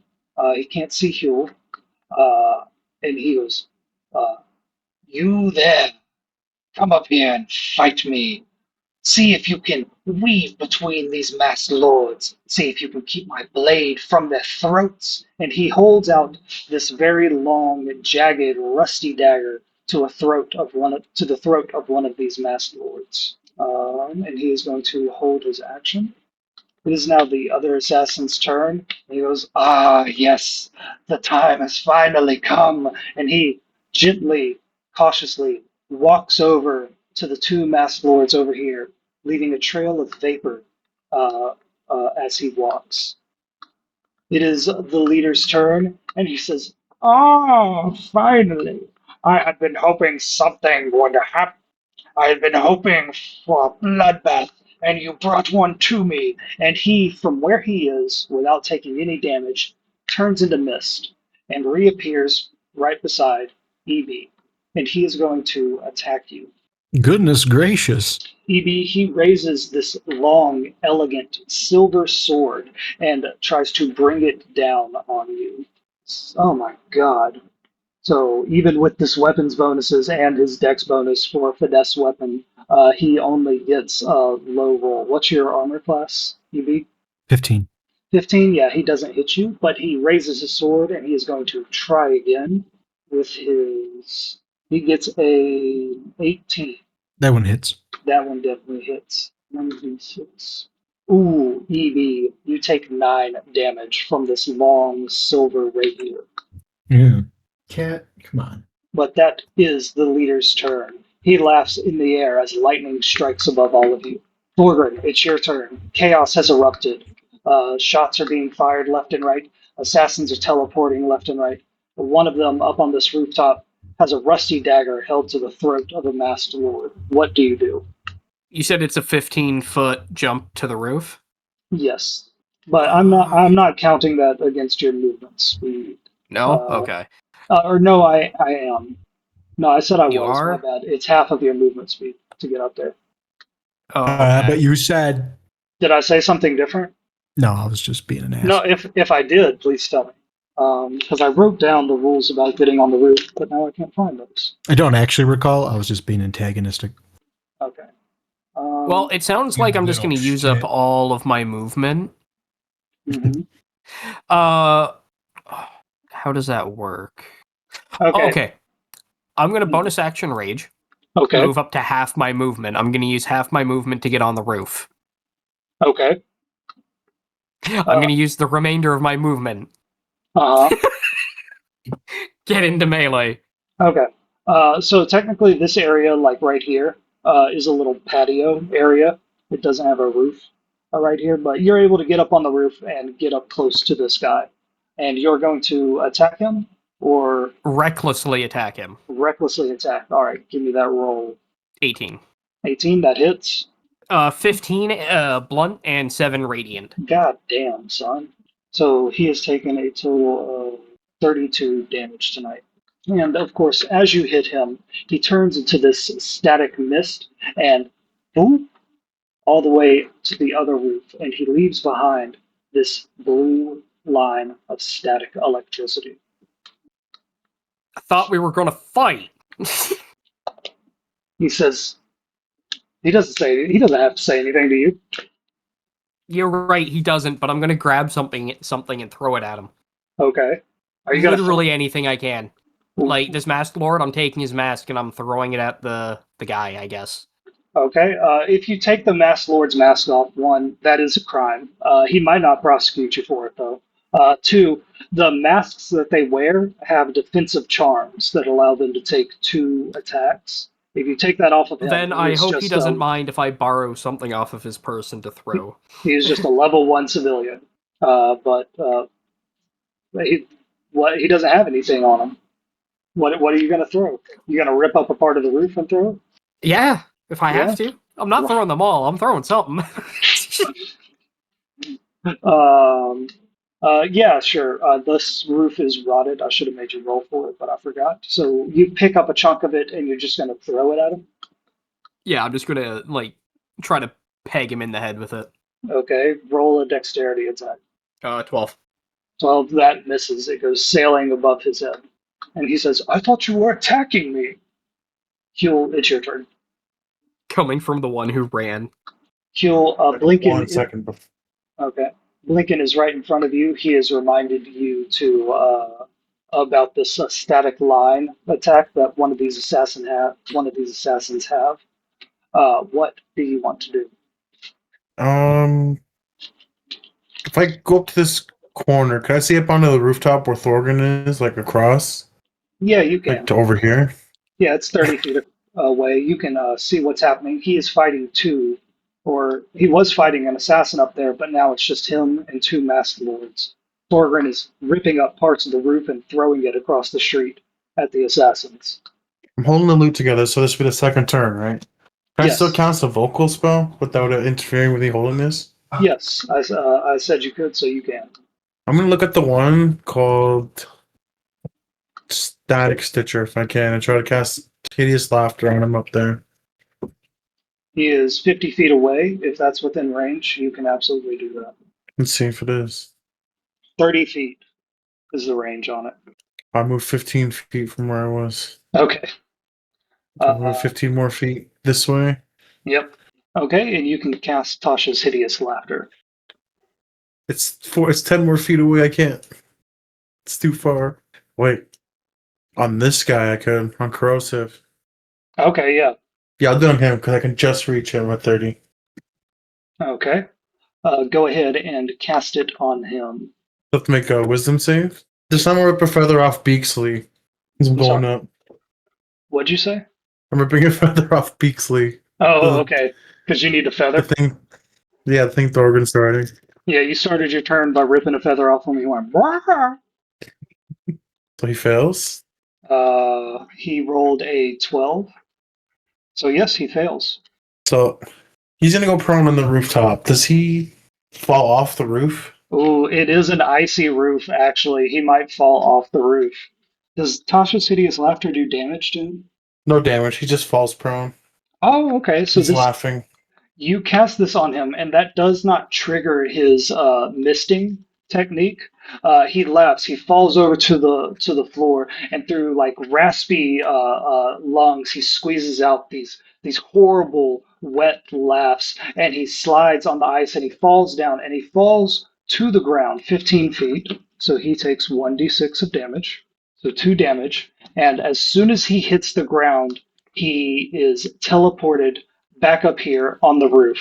But where he was on the ground, I think we'll leave that.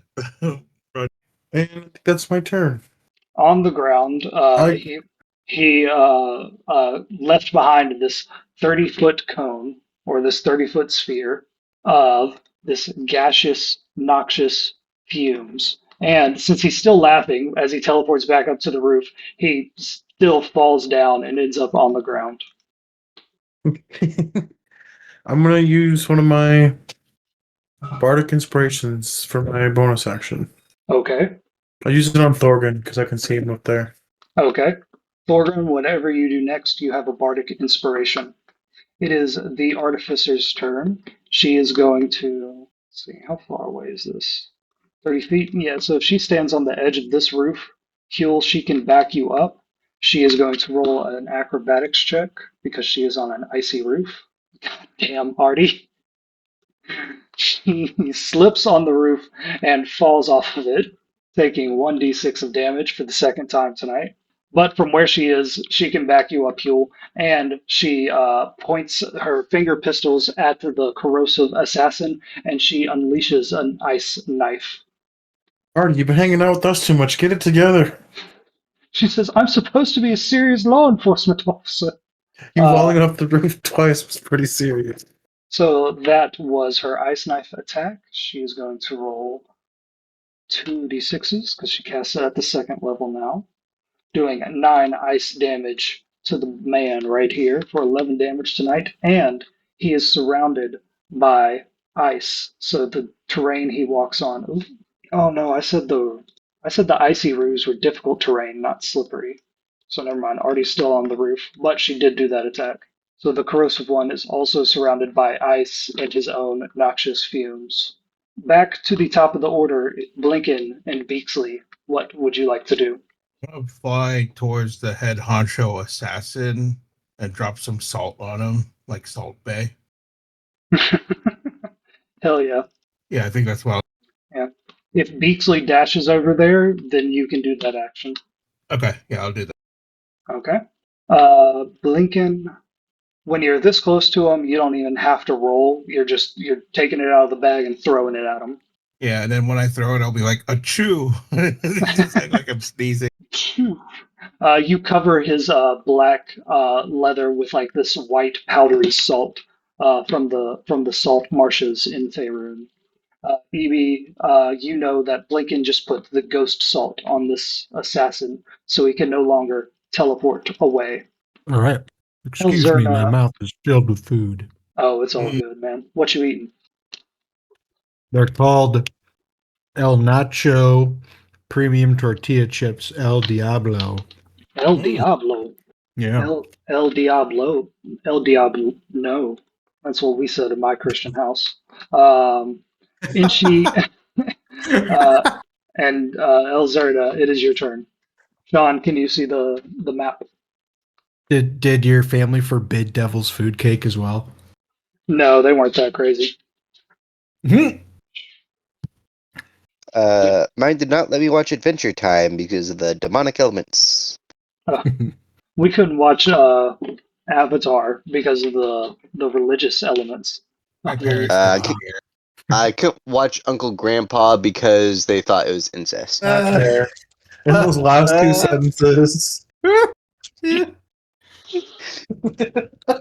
I just Even wanted. funnier, I'm picturing Uncle Grandpa's face too.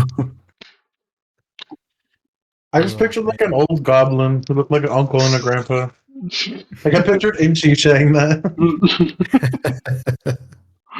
And she has an All right, Uncle Grandpa in Suput Village. I'm sure he does. Yeah, she calls him Uncle Grandpa. Okay. What do the kids Let's see. call the Uh, old man in Gravity Falls? Grunkle? Uncle Grunkle? Uncle Grandpa? Yeah, Yeah. Okay. What are you doing, Sean? that works. Is there any of these guys on the ground? Because No. I see a lot of them on the roof. Yeah, everybody's on the roof. Okay. So, and she is going to take out one of his normal daggers, and he's going to maybe try to check it, just at one of these guys on the roof. Okay. If you run around the corner here, you can have a line of sight on the leader of the Assassin's Guild. Sounds good. All right. Go ahead. How far and- is that throw? Because I believe it might be disadvantaged past 20 feet. It's 15 feet. Okay, dope. You're very close to him. And you are directly next to the roof that Vincent Trench and another hostage is on. Let's see, so that is a 17 plus. Didn't fucking press you. 3, I said. Dirty 20. Dirty 20, that hits. Go ahead and roll that damage. That is 1 damage. Oh, hell yeah, Inchi. And he says, "Get down here and fight me like a man." I'm back. Okay, perfect. Inchi did 1 damage to the leader of the assassins. Hell yeah. Cut him up. Flex on him.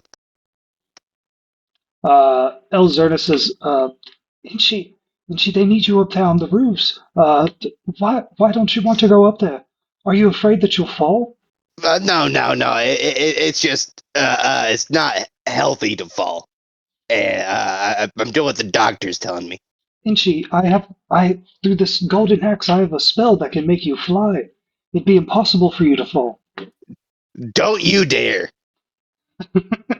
She stops strumming her guitar and she says, "Oh, okay. Let's see. She could cast light, so everybody could see. Where's Thorin? I think she's going to cast Blade Ward on EB. No, that's a shielding spell for herself. Oh no, that would be good for EB. So yeah, she casts Blade Ward on EB. EB, till the end of your next turn, you have resistance against bludgeoning, piercing, slashing damage. All right. That means half damage, right? Yes, sir. All right. Sounds good. And EB, it is your turn. The assassin leader is right in front of you. He just brought down a silver sword on your head, or a silver rapier. He stabbed you with a silver rapier, and then Blinken flew in on this griffin and blew the ghost salt right in his face. What do you do? You can play at the blade game, and I draw my big knife and stab at him. Stab at thee. From Hex Heart, I stab at thee. Wow, a natural 20. Ooh, there you go. Maybe I'll get him good. EB doing the most damage tonight. We'll see. So, do I get the sneak attack? Is Beaksley within 5 feet? Yep. Beaksley and Blinken are within 5 feet. Nice. You're welcome. Yeah. Very good tactics. Oh shit! On a nat So 20? it's 7 damage plus 15. 15 total. All right, so that Yep. is 22 38 total. damage to this man tonight. EB, can you do anything else? I'm going to use my bonus action to help. So that I'm going to give. That means I'm going to the next person who makes an attack on the assassin. I guess I don't use the help action a lot, but it's kind of important to this character. So I believe I have to declare I'm helping someone. So I'm going to help Blinken. So if Blinken attacks the assassin on his next turn, then he gets advantage on one of his attacks. I think his first attack. Okay. I don't have the player's handbook in front of me right now. I think that's accurate, but I could be getting a crucial detail wrong. We will Google the help action when it's Blinken's turn. Okay. Who had the other bag of ghost salt? She, right? Yeah, I think I said it was Inchi. Did anybody else grab it before the fight started? No, I didn't, at least. All right, I don't think anybody did. So both bags of ghost salt are on the left side of the map. Okay, it is now the assassin's turn. First up is the static slash. His line of static electricity disappears, and he walks over to these two masked lords, and that's difficult terrain. So that's 30 feet for him. And when he gets behind this masked lord in the white mask, he pushes him off the icy roof and down into the corrosive fog below. He puts his hand on Lady Naira, one of the other masked lords, and he pushes her down, and he's going to make a strength check versus her strength check. He got a 12. She got a 5. So she also gets pushed off into the noxious fumes. I'm going to add a turn for the hostages. They go last. If they are in that smoke when their turn starts, they will take damage. That is the static Stitcher's turn. He laughs as the lightning strikes behind him. It is the corrosive man's turn. He stands up, taking half of his movement, and he is also on this icy surface from the ice knife, but he doesn't need to move. He holds his arms out wide, looking at the artificer and Huel, saying, "Come at me."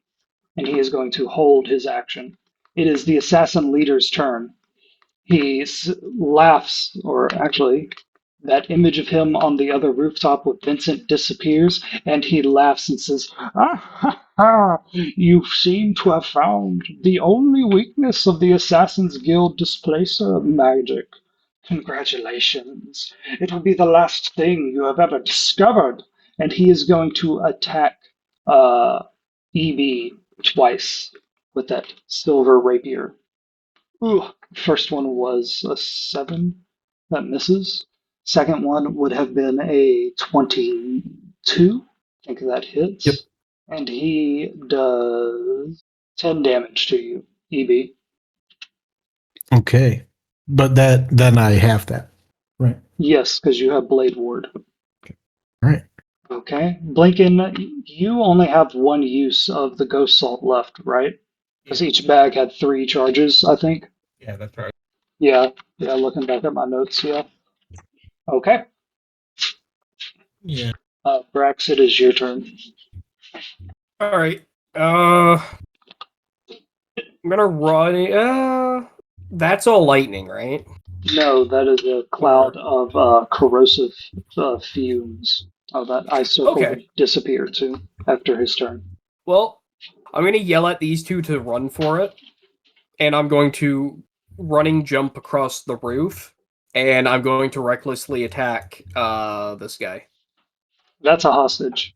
Then I will not do that. He's an old man, so he just instinctively wanted to attack him. Yeah. And then I'll do it this way instead. Running jump across the roof. Okay. And I'm gonna swing at the assassin. Okay, that roof that you're jumping off of is a rotten roof. I need you to roll a dexterity check. You need to beat an 8. All right. You are able to jump off a strong part of this roof. It creaks under your dwarven weight as you launch yourself across the street. and land on the roof opposite of you. This roof is covered in ice. It is difficult terrain. All right. I land and swing for a 20. Okay, this guy is on the street, not the roof. Oh, And if you thought he was want on to, the roof. if you wanted to jump down into the street to fight him, you'd be landing in the noxious fumes. Can I land on him? I don't think you can jump attack in D&D. You could make that your attack. All right, yeah. I would have jumped to the ground and swiped at him. Okay, unarmed attack. No, like with the maul. The maul. Okay. Go Like ahead. I'm jumping down off the roof. When I land, I'm gonna hit him with the maul. Okay, go ahead and roll that attack first. It was a 20. Ooh, that hits. 17 blunt, 4 radiant. So that's 21 total damage. So he's taken 32 damage. Damn, I almost rolled max raw damage. That would have been impressive. Do you get another attack? Yes. 14. Oh, wait, no. He would have disappeared into mist, leaving behind another cloud of noxious fumes that replaces the exact one that would disappear. And he appears up here on this roof, Thorgrim. All right. Is that your turn? Yeah. Yep. You need to roll a constitution check for standing in these noxious fumes. Is this poison? Yes, it would be. All right, I get advantage because dwarf for nat 26. Now, you breathe this stuff in. This is nothing compared to what was in the mines. This is a fresh day for you, my friend. You actually don't have to roll in this one. If you step into a different noxious fume thing, you're gonna have to roll. Okay. All right. Huel, it is your turn. Standing on the roof to your left are 2 hostages and the man who leaves behind corrosive fumes whenever he mists away. Across the street is your friend Thorgrim, breathing in some of those noxious fumes, laughing it off. But there are also 2 hostages, 2 masked lords in those noxious fumes. If you don't get them out, they will take damage at the start of their turn. And they're up above, or are they on the ground? No, they're on the ground. They got pushed off the roof. So they are on the ground with Thorgrim. Why are these things not lining up to the grid? It's so weird. Oh, there we go. Trying to think of a way to get them out of there. Could I wrestle them out, on the edge of the, right here? Like you want to go in there and drag both of them with you? I'll even go inside of it and try to throw both of them out, Let's see. or even throw one for now. I don't want to look up the strength rules, but I don't think you could do both of them in one turn. So you could pick one to drag to the edge. Yeah, it's most definitely going to force come the one, pull them out, and then... Which one? Lady Nyra or the other masked lord who doesn't have a name? Get Lady Nyra out. All right. You drag her to the edge, and then you would also be on the edge, so you avoid breathing in those noxious fumes. That, however, is your turn. And she flies over to your shoulder and says, "Oh, God's boss. That's going to be a horrible way for him to go." And sure enough, at the start of his turn, this masked lord has to breathe in these noxious fumes. The charm on his masks would protect him against a sword attack, against a crossbow bolt from the shadows. But against poisonous gas, it does nothing. He rolls a d10 of damage. He takes 5 damage. He has a total of 7 health, as does Lady Nyra and all other hostages. It is the Artificer's turn, and she says, Huel, are you okay? Pats himself down. He's like, I think I'm alright. She says, Ogma, help me. And she jumps down off the roof and runs up 5 feet so she can get within range. And she points her arm towards the masked lord that's still inside the noxious fumes, and her fist flies off of her silver arm, grabs the masked lord by the scruff of his collar, and pulls him towards her. As her silver arm retracts the hand, she kind of shakes it and says, "Push the rope too hard. I won't be able to do that again tonight." She can only do that 2 times a day. That is her turn. Beaksley and Blinken, it is your turn. What do you do? Blinken, you can tell the Griffin Cavalry Rider to attack or move. It's up to you. Or I guess he can I'm do gonna, his normal movement and attack like a normal yeah, creature. I'm gonna yell at Inchy first and be like, "Don't forget about the salt," as I pour salt on him again. Okay. And then after that, that's my action. But I want to look at Griffin and says, "All right, Beaksley, go ahead and fucking swing it." He goes, "Caw-caw!" Griffins have advantage on wisdom checks and perception checks, by the way. Oh, that's cool. Let me see. So they're good detectives. Yes. Ooh, thank you, Sam. That's a good character idea. Yeah. God damn it. He gets a multi-attack, so he's going to peck at the assassin first. Beak him, Beaksley. Beak him with your big beak. Beak his ass. +6 to hit, so that gives him a 17. That does not hit. And now he is going to swipe with his claws. No, use the beak, Beaksley. 16, that hits. Oh, yeah. Because it would add +6 to that for a total of 22. 1d8 +4 piercing damage. For 11 damage. And let me check my notes real quick. And how much damage was that? 11? I'm sorry, I lost track of what we were doing. What was he doing? Oh, hit him with a beak.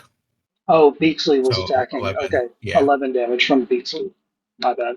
I spaced there for a second. That is Beaksley's turn. Blinken, what for your action you blew the dust on him, and now you are out of Ghost Salt. Yep. And then I yelled at Inchy, "Hey, don't forget about the salt." And the assassin says, "Oh, are you out so soon? My magic Oh, is this is gonna hurt, limitless." isn't it? Yeah. Okay, it's Elzerna and Inchy's turn. Inchy, what do you do? You are on the ground. To your left or to your right on the roof is Vincent Trench and one other hostage, and directly in front of you is Blinken riding on a griffin, fighting the leader of the assassins along with Evie, but they are on a roof. Hey, guys, stand back up there. I'm going to throw another dagger. Okay. I'm like pointing at the other guys while you're throwing at the dagger. Yeah, Inchy, don't miss. Let's see. So that's a 12. Oh, you still have your flame skull going because I don't think you cast any other spells, so it's still going. Oh, Hopefully. It's cackling. It's cackling the whole time. Yeah. No, it's just like a fucking amusement park. yeah, like it repeats every like 6 seconds. Yeah. Yep. It's on a loop. God damn. Roll this attack, Inchy. I got a 12 on that attack roll. I don't know if you heard. Oh, 12 does not hit. Gotcha. All right. Is that Damn it. Take him down here. Is that your turn? I'm like pointing at the other people over there. Hold on. Let me check to see. I might be able to move my illusion, but it might cost me an action. All right, yeah, that'll be my turn for now. Okay. Elzerna is going to. Well, she's going to stick by Inchy, so she doesn't do anything this turn. Next up is EB. EB, the leader of the Assassin's Guild, is in front of you, laughing because Blinken is now out of the Ghost Salt. For one more turn, this assassin cannot teleport. What do you do? I attack with my blade. I stab at him. 21. That hits. 21. Yeah, the stab. Yeah. And that also counts towards I get sneak attack still, right? Yes, because Beaksley and Blinken are right there. All right. So it's 8 plus Roll high. 17. Oh, shit. So 17. God damn, man. 20, 25? Yeah. I could do that. if I don't 25, have sneak okay. attack, my attack and damage is very weak. Yes. But like It's so all far, about rogues. you've done 63 damage to him tonight. He says, "You know, Yeah, sneak attack is seriousness, stupid. Master Gnome, Master Deep Gnome, would you like a job? I'm quite serious. These wounds will heal. The amount of money you can get for working for the Assassin's Guild will last forever." Do you get? Is he actually saying that? Yes, he says that. I say, goodness, a job offer. in the midst of a knife fight. So that's how I got this job. I say, I shall take it under consideration should either of us or both of us survive the fray. Okay. It's now the assassin's turn. It is the Static Stitcher's turn, and he is going to start his turn. Alright, so he is going to run and jump off of this roof, land on the ground, take 1d6 of damage. Ooh. As he does so, he is going to teleport 30 feet and leave a blue line of static from where he was to where he is. He is going to use his final 5 feet of movement to get behind the line. Huel and Artie and the two hostages, y'all can feel the static electricity coming off of this line. You feel like if you were to cross it or even move into a grid square where it is active, you would be hit with a burst of lightning damage. But so long as you stay still and do not move out of your current place or into a place that has that static line, you won't take damage. It is the corrosive man's turn, and he walks over to this masked lord right here, and he pulls out a knife, and he is going to attack the masked lord. 15, that hits. This is an intentionally rusty dagger that will not do a lot of damage. It's meant to draw out the suffering of the masked lords. This one has taken 2 out of 7 damage. And it is now the leader of the assassin's turn, and he says, "What will you do? What will you do when I have my full power back?" And he again is going to attack EB, choosing to whittle down one person as much as he can while he is trapped here next to you. EB, he rolled a 18. Does that hit? Yeah. You take 12 damage. That's his Goo. first attack. Is the blade ward still in effect? No. That is Okay, a so 12, one-turn okay. thing. Yep.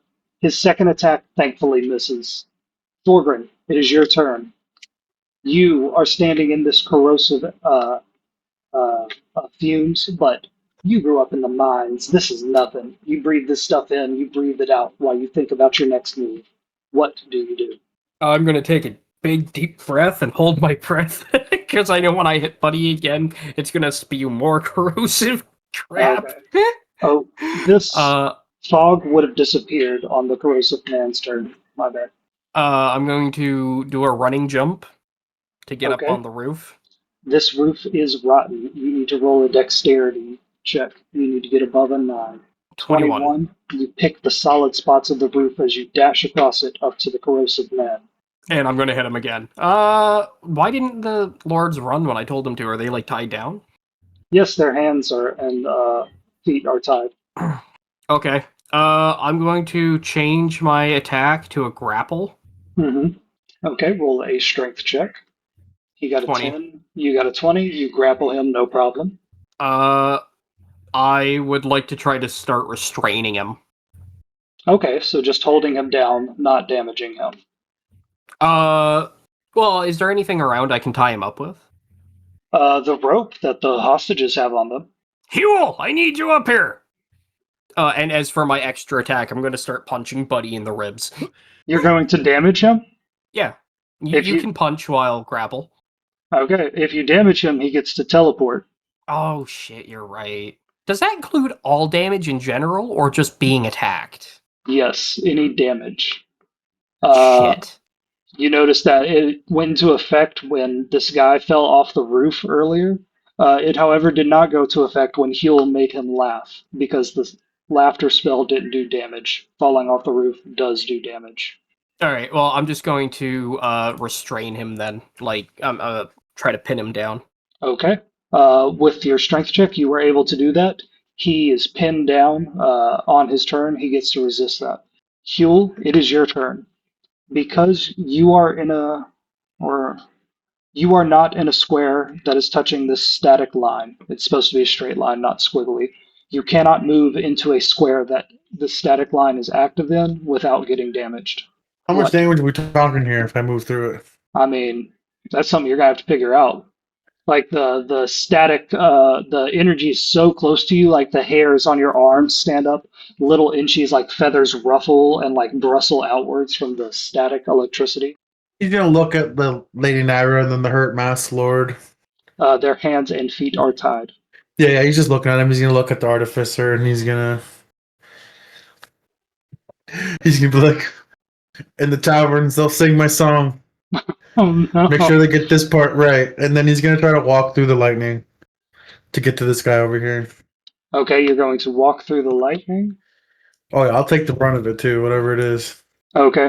And Going little like she this. says, "No, boss, I'm on your shoulder. I can't get off. It's wet. You're gonna hurt us both." And you walk through the line, and you are going to take 1d10 of damage.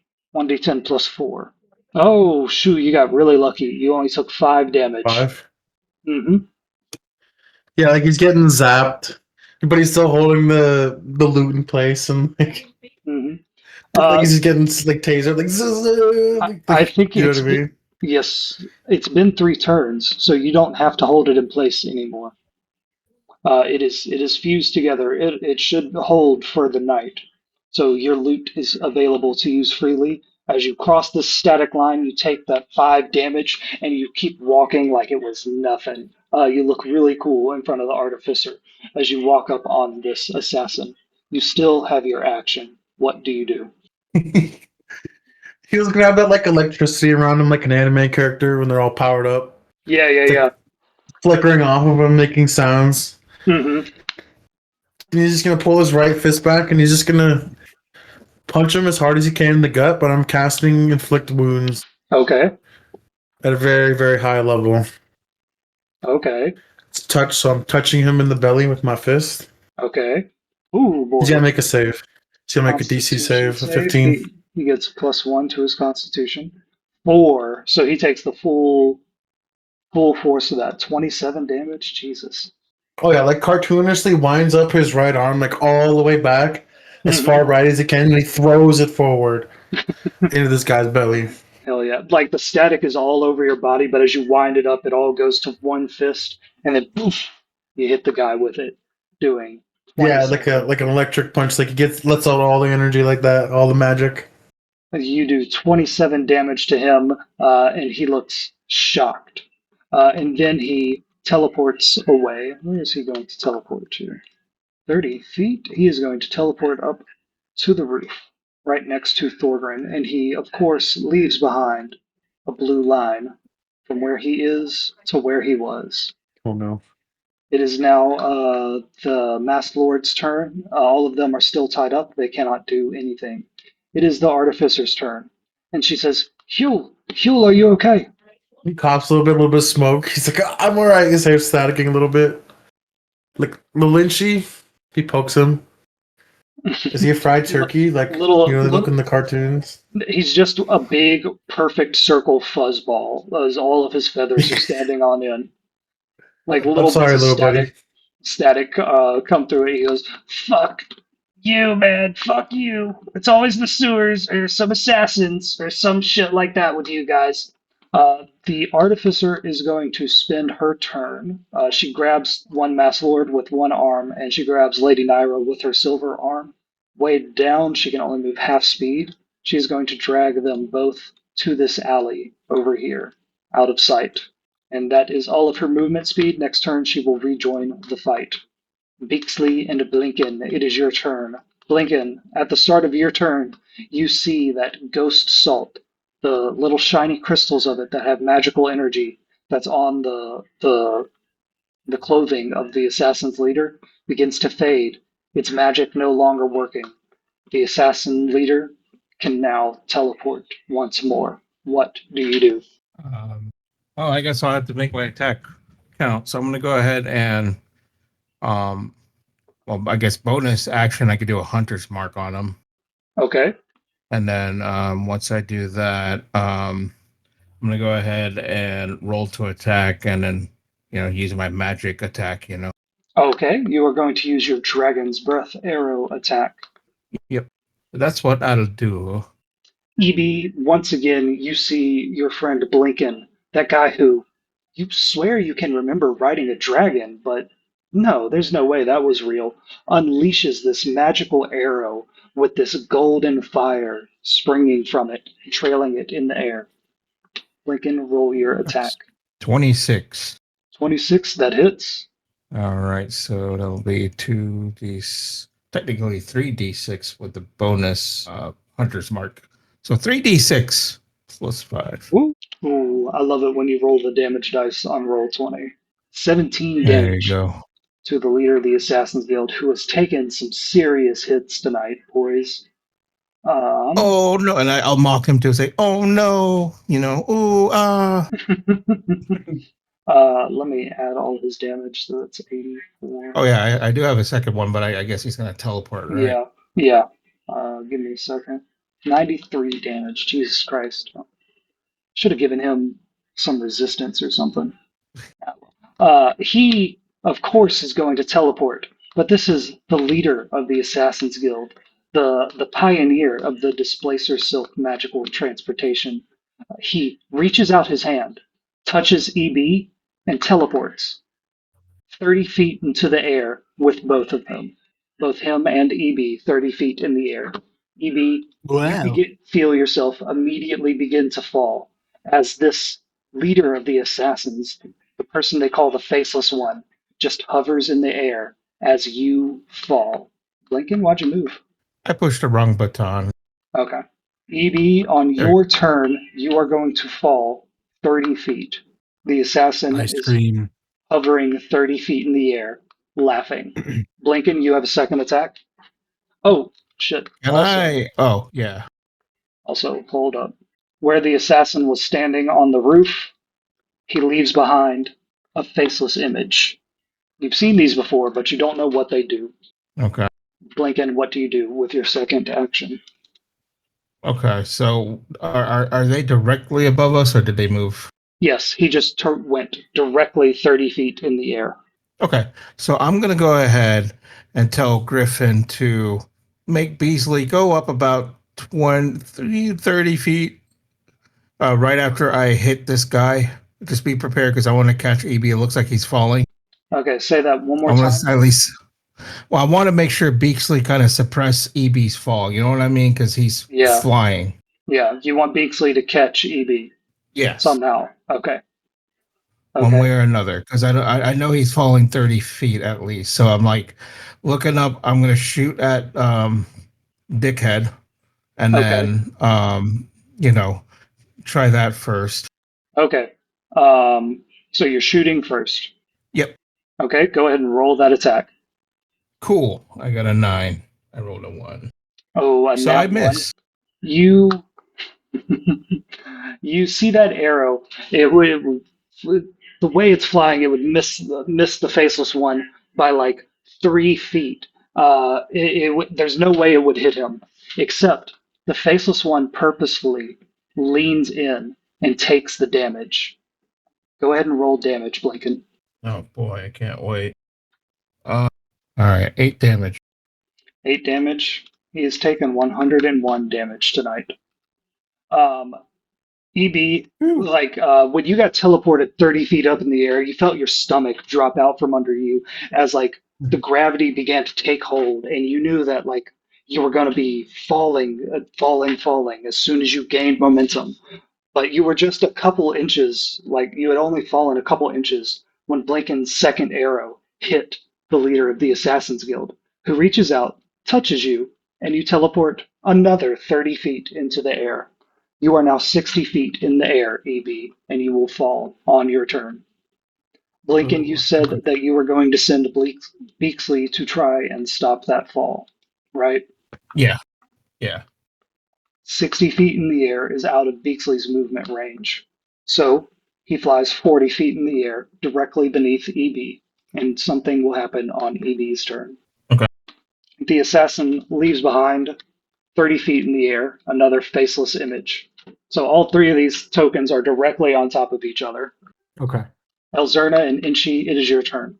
Inchi, you just saw the leader of the Assassin's Guild get hit twice and teleport twice up into the air, taking EB with him each time. On EB's turn, he will fall. The leader of the Assassin's Guild is laughing menacingly, 60 feet in the air. Blinken and the Griffin are flying up to try to save EB. What do you do? Little girl, you said you could make me fly. She says, yes, any creature I can touch. Damn it, new guy. Do it. She strums a single note on the Cannith mandolin, a note that not only fills you with magic as she touches you, it inspires you. You are able to fly. You can fly 60 feet in any direction.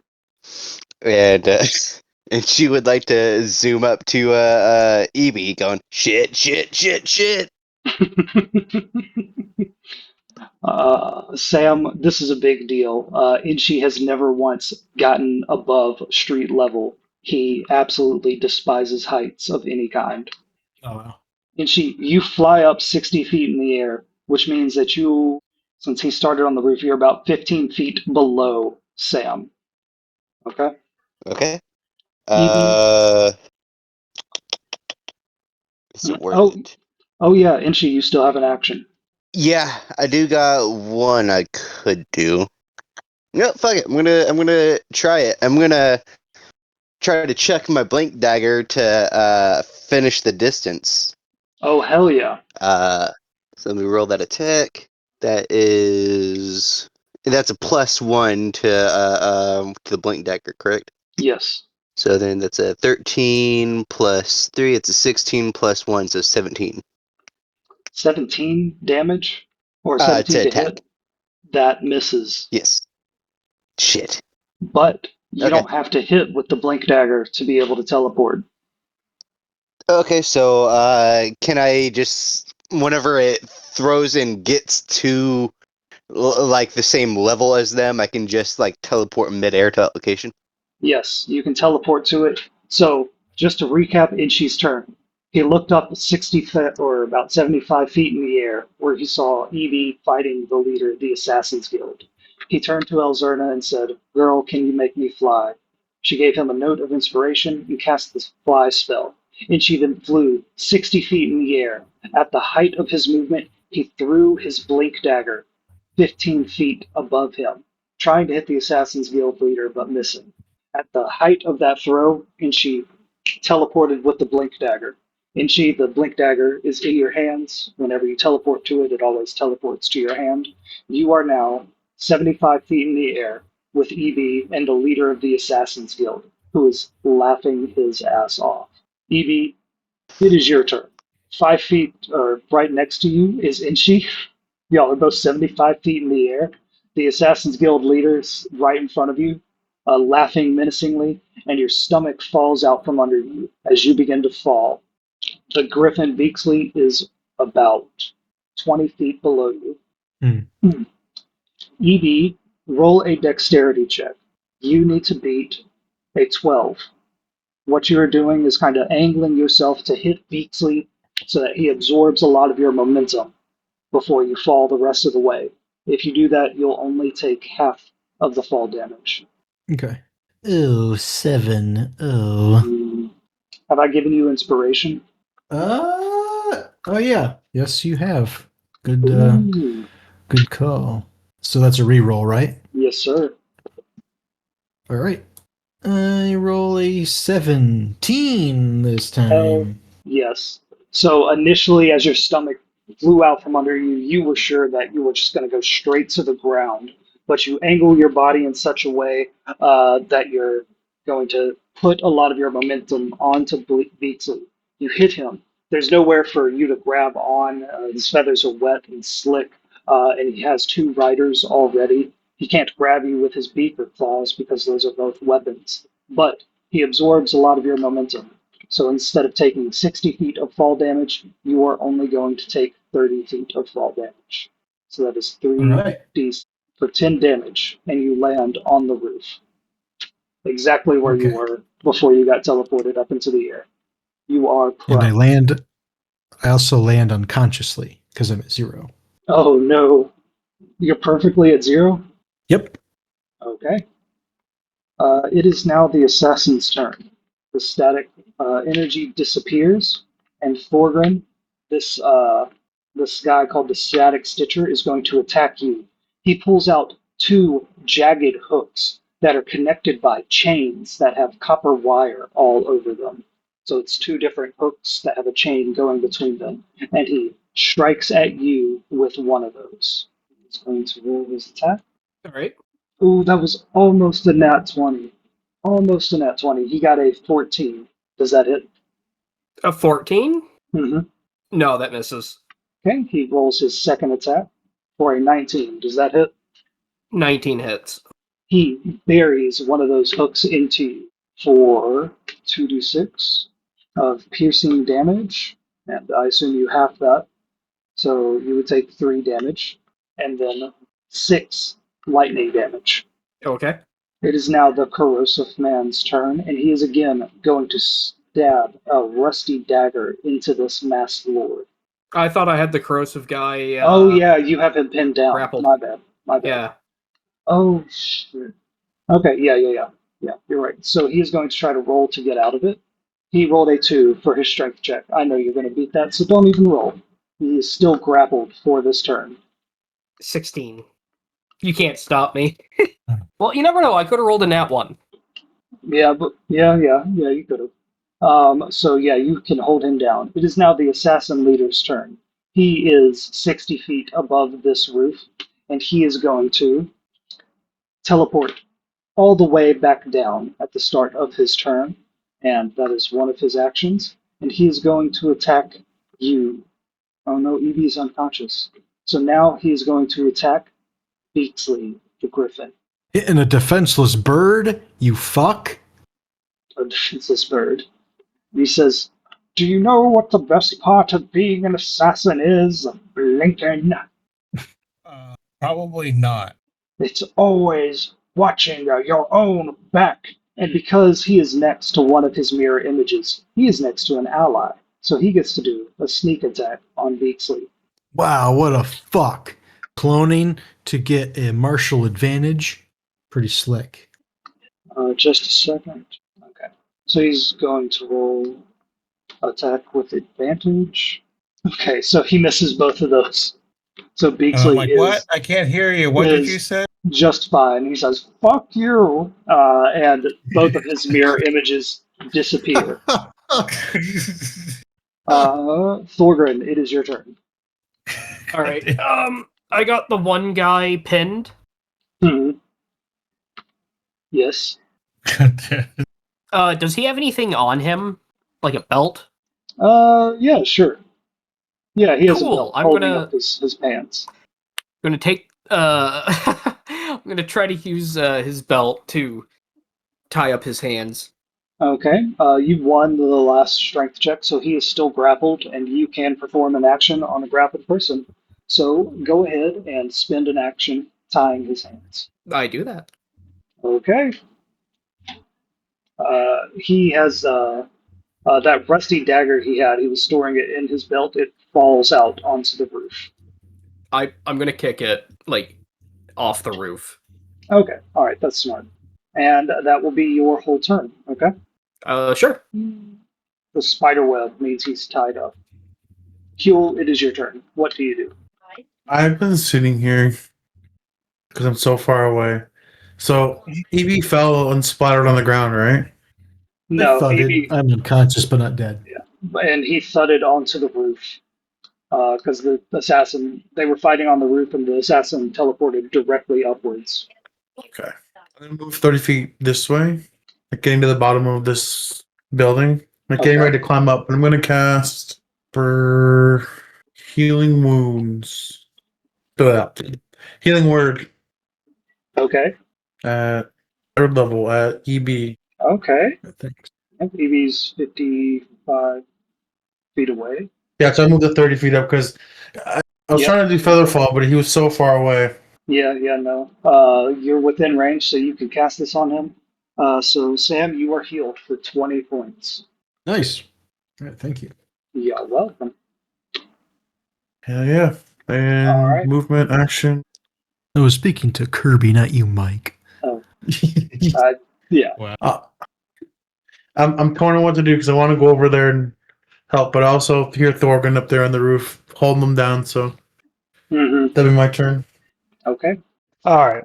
So we are at the top of the turn order. Last session, you guys confronted the faithless one, the leader of the Assassins Guild, after he kidnapped Vincent Trench. You went to the Yawning Portal while the Artificer sent the Griffin's Cavalry out to track him down. It took a while, but they were able to find out that he was stationed in the Docks Ward, standing on the roof with a silver sword to Vincent Trench's neck and a bunch of other masked lords of Waterdeep, their targets, the rulers of Waterdeep, that had daggers held to their throat by some other lower level assassin. Y'all decided to approach silently from the south and all attack at once. We're going to go from right to left here just to show y'all what's going on. So, Artie the Artificer has taken 2 hostages, Lady Naira and another masked lord y'all met at the gala a few sessions ago, and she has untied their hands and gotten them out of danger, and she is heading back to the fight. Over here on this roof, that is rotten. Rotten roofs, whenever you try to jump on or off of them, you need to roll a dex check or you will fall through the rotted roof. Thorgrim successfully grappled one of these special assassins, one of the lackeys, called the Corrosive Stitch. A guy that whenever you damage him, he teleports 30 feet away and he leaves a line from where he was to where he went. And if anybody crosses that line, they get hit with 2d6 lightning damage. Thorgrim successfully grappled him, pinned him to the ground, and tied him up with his own belt. Or no, that was the Corrosive Man. Somebody that whenever he's damaged, he makes a big cloud of poisonous gas. And so the Static Stitcher is the one that is still free. The Static Stitcher has taken 64 damage tonight, and the Corrosive Man has taken 32. There are 2 hostages, masked lords, on the roof with their hands tied. Huel, you are on the ground right beside that building with little Inchy. Your loot has been glued back together in a way that's sturdy enough to last for one night. The Artificer gave you some special glue foam that holds it together. Over here on this roof are 2 hostages, Vincent Trench and one other person, some civilian y'all don't know. They both have their hands bound. No one is on that roof with them right now. On the ground is Elzerna. She has 1 level 1 spell slot as a bard left for the evening. And she is looking up at all of her friends fighting on the roof here. Let's see, we got Blinken sitting atop the Griffin Beaksley. The Griffin's rider, Griffin McElroy, is also sitting on Beaksley, but that would just be too many tokens. So how it works is Beaksley can move and attack if necessary under Blinken's command. And Blinken, you also get your attack, and you could jump off and have your movement. You have a Hunter's Mark active on the leader of the Assassin's Guild. EB, how much health do you have? Because I remember you got knocked down to 0 last session and then healed. Yeah, I've got. Excuse me, sorry. 20 hit points now. 20 hit points now? Okay. So the leader of the Assassin's Guild, he kind of ganged up or just focused solely on you, EB. He's going to pick a target and stab that target until it's no longer a threat. One of the things that makes the Faceless One, the leader of the Assassin's Guild, so powerful is whenever he teleports away, he leaves behind a mirror image of himself made out of mist that counts as his ally. So if you attack him and damage him and trigger his teleportation ability, he could leave behind an ally in front of you, teleport behind you, and attack you as a sneak attack. Inchi, you are flying through the air. I need to look up how long that flying is going to last. Up to 10 minutes. Okay, so you're still good. Inchi, That's like all in combat, right? Huh? Yeah, Like every round's like 6 seconds. Yeah, that would be 60 rounds of combat. Yeah, okay, we're good. Yeah, we're good. You heroically got over your fear of heights and asked Elzerna to cast Fly on you so that you could try to catch EEB as he was falling from the sky. Another thing the Faceless One can do is if you damage him, he can touch you and make you teleport with him. Last session, he got damaged twice, and he grabbed EB and teleported EB 60 feet in the air, and he just let go of EB, who would have fallen down to the ground and had to make some death saves if everybody hadn't acted to save him. Does anybody have any questions before we get started? No, not me. I just want to clarify, Inchi has not gone over his fear of heights. Everyone look out for yellow rain. Oh my god. Yellow rain. Okay. We are going to start at the top of the order with Beaksley and Blinken. Blinken, you have landed your griffin on this roof along with its rider, and you are fighting the leader of the Assassin's Guild. Yeah, you just a second, guys. Yeah. Get a little baby size. Yeah, that's the smallest one. Thank you. You're welcome. Take two I if you like smelled it. it. No, I Okay. smelled it. Who dat? That was my roommate, Ashley. I call her my big sister. Nice. All right. So, Blinken, you are currently landed on the roof. You are not in the air right now. The leader of the Assassin's Guild is just laughing menacingly in front of you. You know, between you, the Griffin, and EB and Inchi, y'all have done a lot of damage to him tonight, but he just seems to get more excited and more crazed. That silver sword of his catching the moonlight and the green light from Inchi's flaming skull across the street. He's laughing as the rain pours down and every strike feels futile. What do you do? Is he like on the roof as well? Because I forgot. Like, isn't he like in midair when he dropped him? Yeah, and then he teleported back down. He can also teleport at will. He's the master. That's very convenient. He's the master of the mists, Blinken. What do you do? Well, I'll say miss this, and then I'll fly. I'm gonna make Beaksley fly towards Vincent Trench there. So I'm gonna basically go over to Vincent Trench and make sure he's doing okay. Okay. The faceless one would get an attack of opportunity. Okay. Okay, he is going to roll against Beaksley, who I know took damage last session, but I didn't write it down. I think it was like, I don't remember, like 10 damage or something. That's exactly what I was about to put in, 10 damage. So the faceless one rolls his attack. Gets +8 to his attacks with his silver sword. That's a 19. I know that hits Beaksley, so he's going to do the damage. Oh, come on, man. It's 2d6 +6. So 12 damage to Beaksley, making for a total of 22. Beaksley. Beaksley, my boy. You pull up the Griffin stats. Okay. So, Blinken, you are able to fly up. The leader of the Assassin's Guild swipes at Beaksley, catching him in the leg, but you are able to fly over to this roof with Vincent Trench. What do you do? All right, so I'm going to fly over while flying. I'm going to laugh maniacally as well, like, and then I'm going to go to Vincent. If you give me like a real maniacal laugh, I'll give you inspiration. You did a pretty good one. It was just kind of quiet. The Discord quieted. It cut out, yeah. I heard what it was. It was good. Sam says it's good, so I'll give you inspiration. Thank you. And then I fly toward Vincent, and all of a sudden it starts raining and lightning, and I pull out a pipe and be like, Vincent, my man, are you doing okay? Blinken, my friend, you must help me. And he holds up his hands, which are tied together. Blinken, roll a perception check. Okay. 15. Blinken, just as you land or fly overhead, the lightning strikes, and you look at Vincent's raised hands, and you can see that his aren't tied together. They are cuffed together with shackles made of pure silver. And he says, Blinken, he has bound my hands with cursed tools. If you free me, I can try and help everybody. I pull out a fedora and continue to puff and say, so, my man, Vincent, how do you propose I do that? I see that you're in a little bit of a bind there. He says,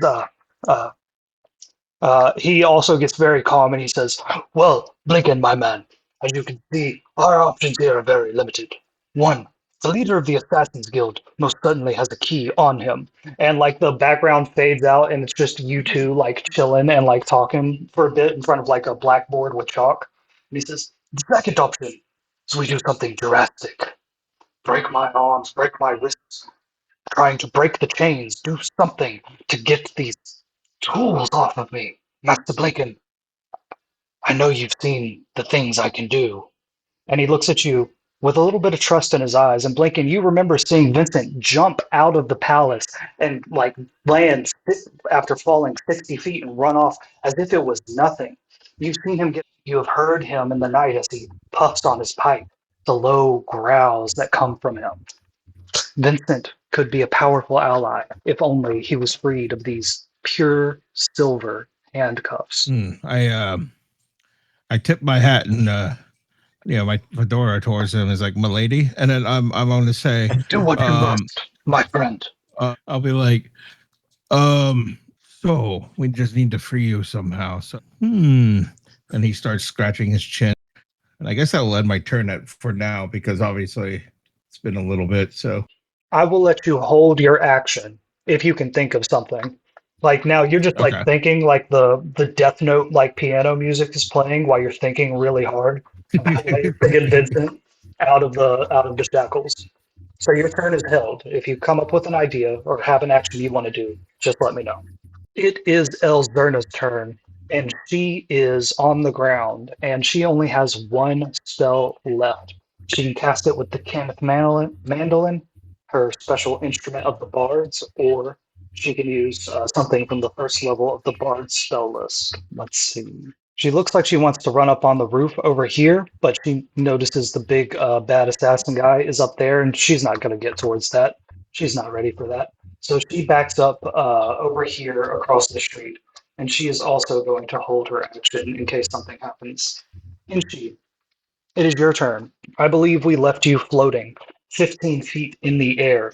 You are even with two roofs on your right or left. On your left is EB, your new Deep Gnome rogue friend, and the Faceless One, the leader of the Assassin's Guild, laughing maniacally with every splash and bit of piercing damage you guys can do to him. What do you do? What is EB's status? Does he have the flying thing going on as well, or is he prone to falling? EB is on the roof. Everything that Oh, y'all gotcha. did saved his life. He fell. He only took 20 feet of fall damage instead of 60. So he landed on this roof, went to 0 hit points, and then Kirby healed him. So he's at 60 hit points, ready to fight, ready to run, ready to do whatever. Okay.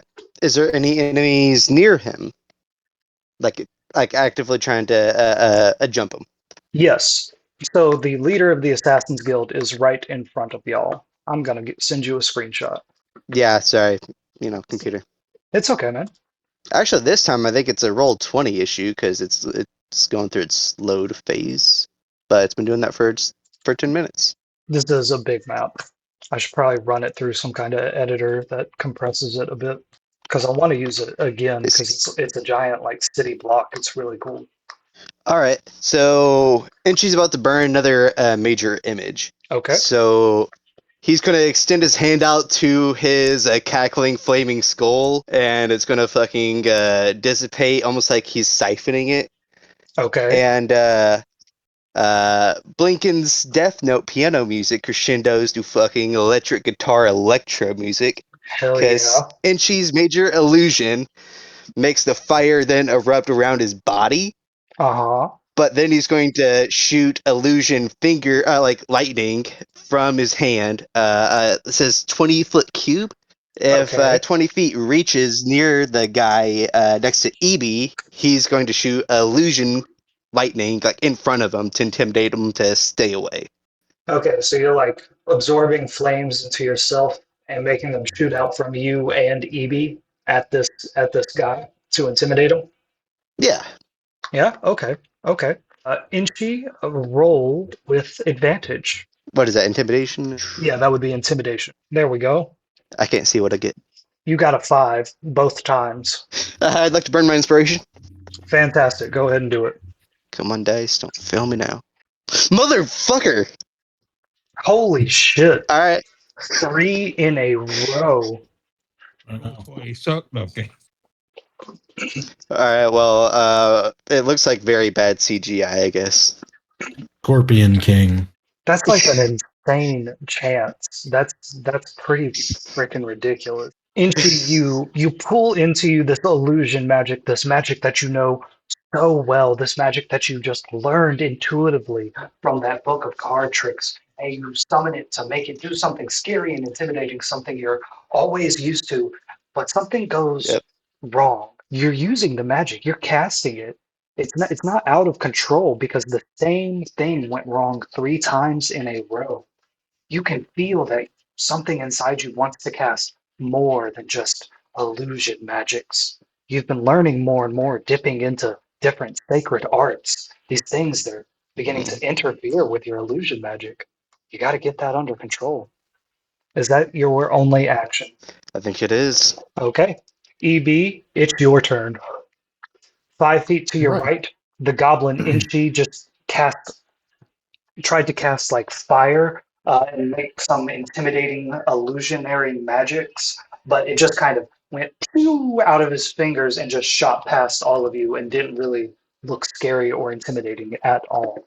5 feet in front of you is the leader of the Assassin's Guild, who just stabbed you and stabbed you and stabbed you and stabbed you, then teleported you up 60 feet in the air, laughing in your face as he dropped you. What do you do? I have my big knife drawn, and I'm gonna get into a close quarter combat knife fight with the leader of the assassins. Okay, I got an 18 for my attack roll. that hit. Now, do I get sneak attack? If you call it out, All right, cool. So if you want to. I want to. So it's 6 base damage from the knife strike, but then I do an additional 11. So 17 damage altogether.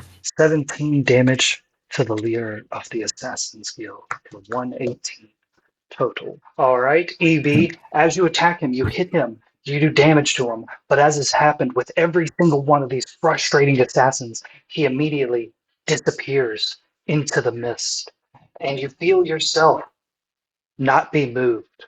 He teleports 30 feet away towards Vincent Trench, leaving behind a mirror image of himself.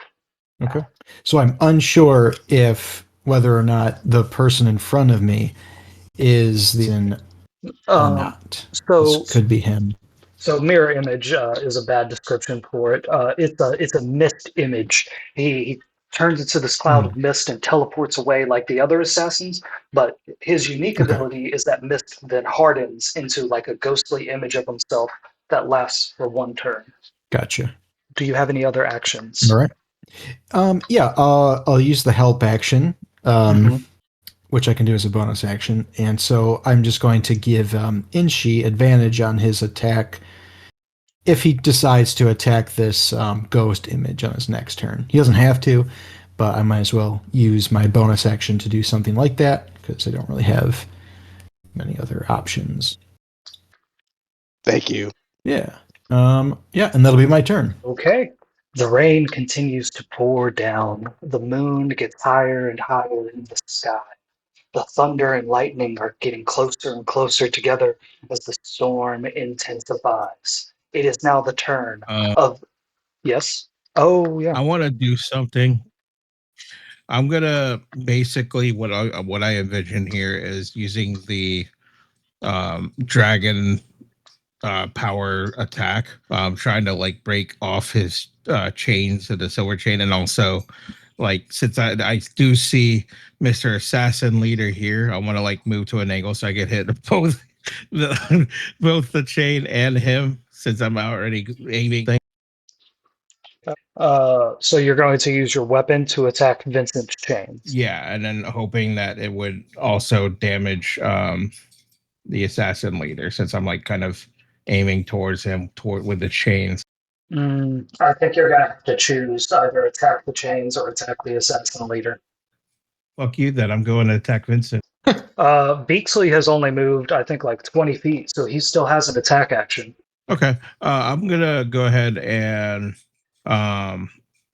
yeah, I think what I'll do is make Beaksley attack the chain on Vincent, and then I Okay. shoot at the assassin. Okay, all right. We will do your attack on the Assassin Leader first. Okay. Or actually, I I'll got let you 2 choose. attacks. Which one has... No, I'll do the assassin first. That's fine. Okay. All right, let me roll. Oh yeah, let me make sure it's on longbow. Why did not show it? Hold on. Well, I rolled a total of 14 to hit. That misses. All right, I cackle again and try to shoot at him Okay. because theme of the whole thing. Okay. As you miss him with that first shot, he laughs maniacally in challenging you, but through the laughs, you can hear him say, "It's so close." Roll your second attack. I rolled. Oh god, that's worse. Like a 10. A 10. So you aim and fire again, but you're so committed to the laughing maniacally and trying to one up each other that your bow shot just goes right over his shoulder, except he dodges into it. He takes the damage as the arrow hits him in the shoulder, and he reaches out and touches Beaksley and teleports with Beaksley 30 feet in the air over here. Roll your damage. All right, hold on. So that's a 2d6 technically with the hunter's mark. Yes. Oh, nice. What is it? Oh, shit. 7. 7 damage. Blinken, as you hit him with that right before he teleports away, you feel like he's taken so much damage tonight.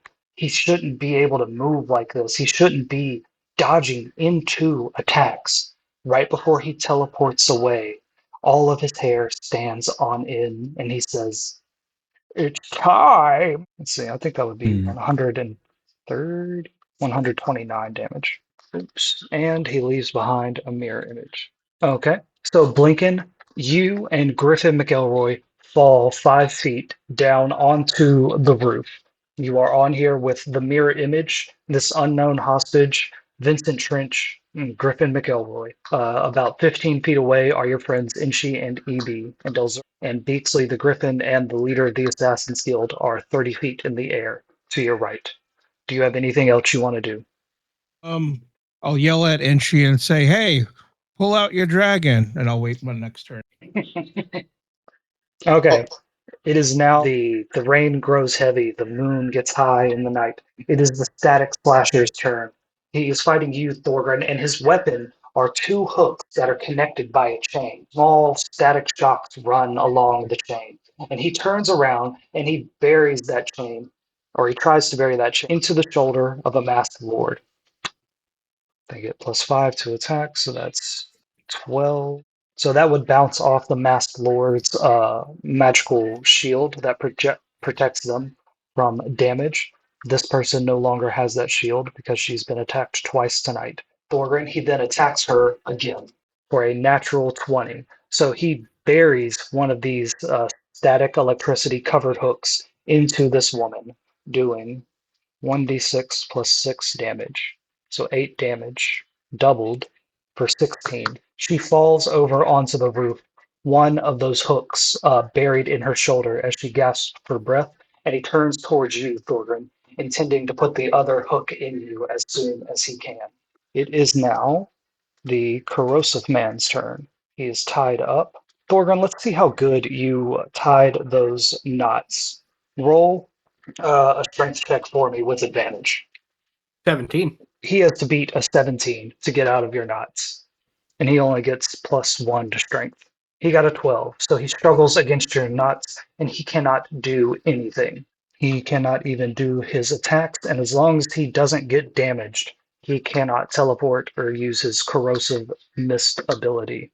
It is now the leader of the Assassin's Guild's turn. He is up in 30 feet high, laughing maniacally, his hair standing on end. And he says, in a voice that all of you can hear, he says, "I met a man on my way to Waterdeep who offered me a deal. If I could kill enough masked lords, he would turn me from a user of the mist into the mist itself. Oh, I'm so close." And around him erupts a 5 or a, what would it be, 10-foot wide sphere of magical energy, or of mist energy. He says, "I will be untouchable. I will be like..." None of you know what this means, but he reaches out to attack Beaksley, getting a 20 for... This is his legendary action, and he can do it for 2 more turns. So he did a total of 9 damage to, or 12 damage to Beaksley. and Beaksley is 30 feet in the air and disoriented.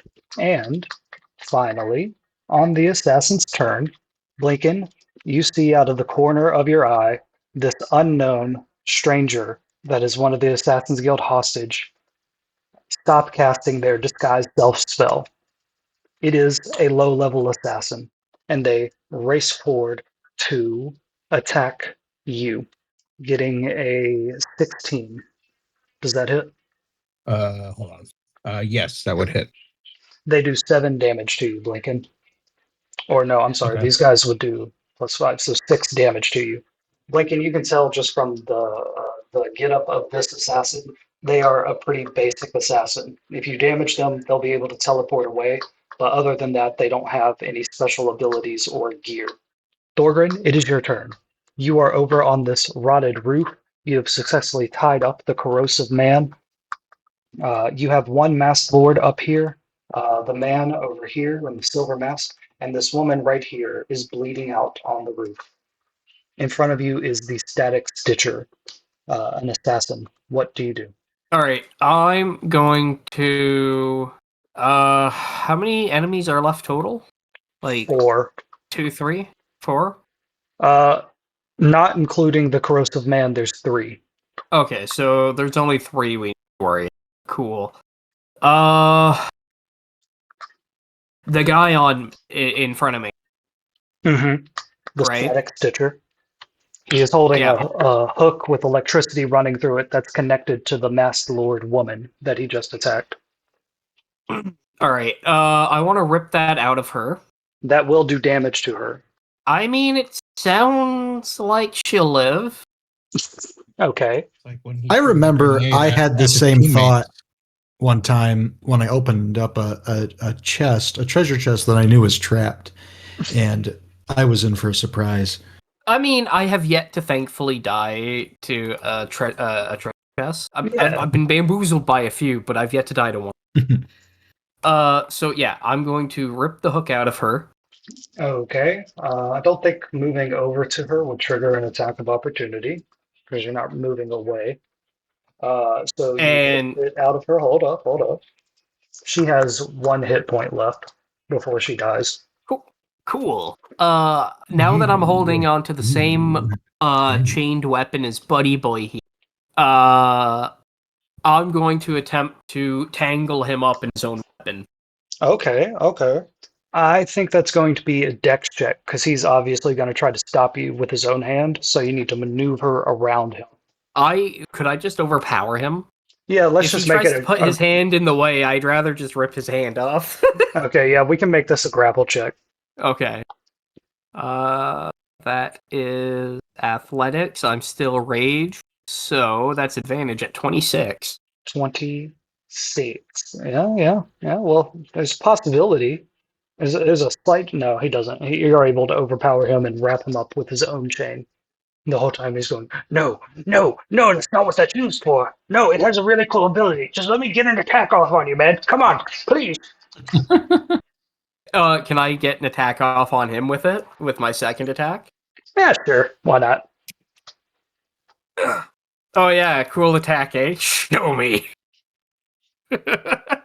Yeah, Thorgrin, you're holding like both hooks after you've like wrapped him in the chain and you're attacking him. Go ahead and roll that with advantage because he's bound. Okay. Is that strength? Yeah. Well, it's a finesse weapon, so whatever you want to do. I choose. I love finesse weapons. You can choose dex or strength. It's so good. So it should be +7. Roll 1, roll 2, so 15, 12.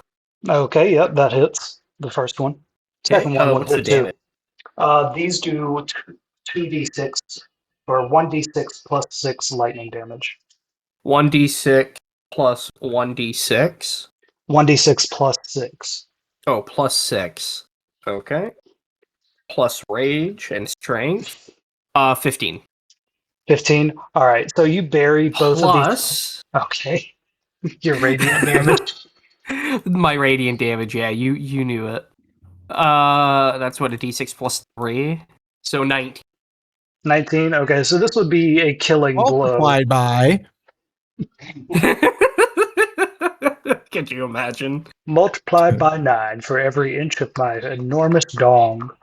So you just bury these hooks right into him. And how these would have worked is if he attacked one person and hit them, he could attach the other end to another person, and they couldn't move more than 15 feet away from each other without hurting both people at the end of the line. But you bury it both into the same person, and that kind of overloads the circuit, so you do even more damage to him. And he just kind of explodes in a series of mists and sparks and static electricity jolts, and what remains of his body falls over to the floor or to the roof, dead.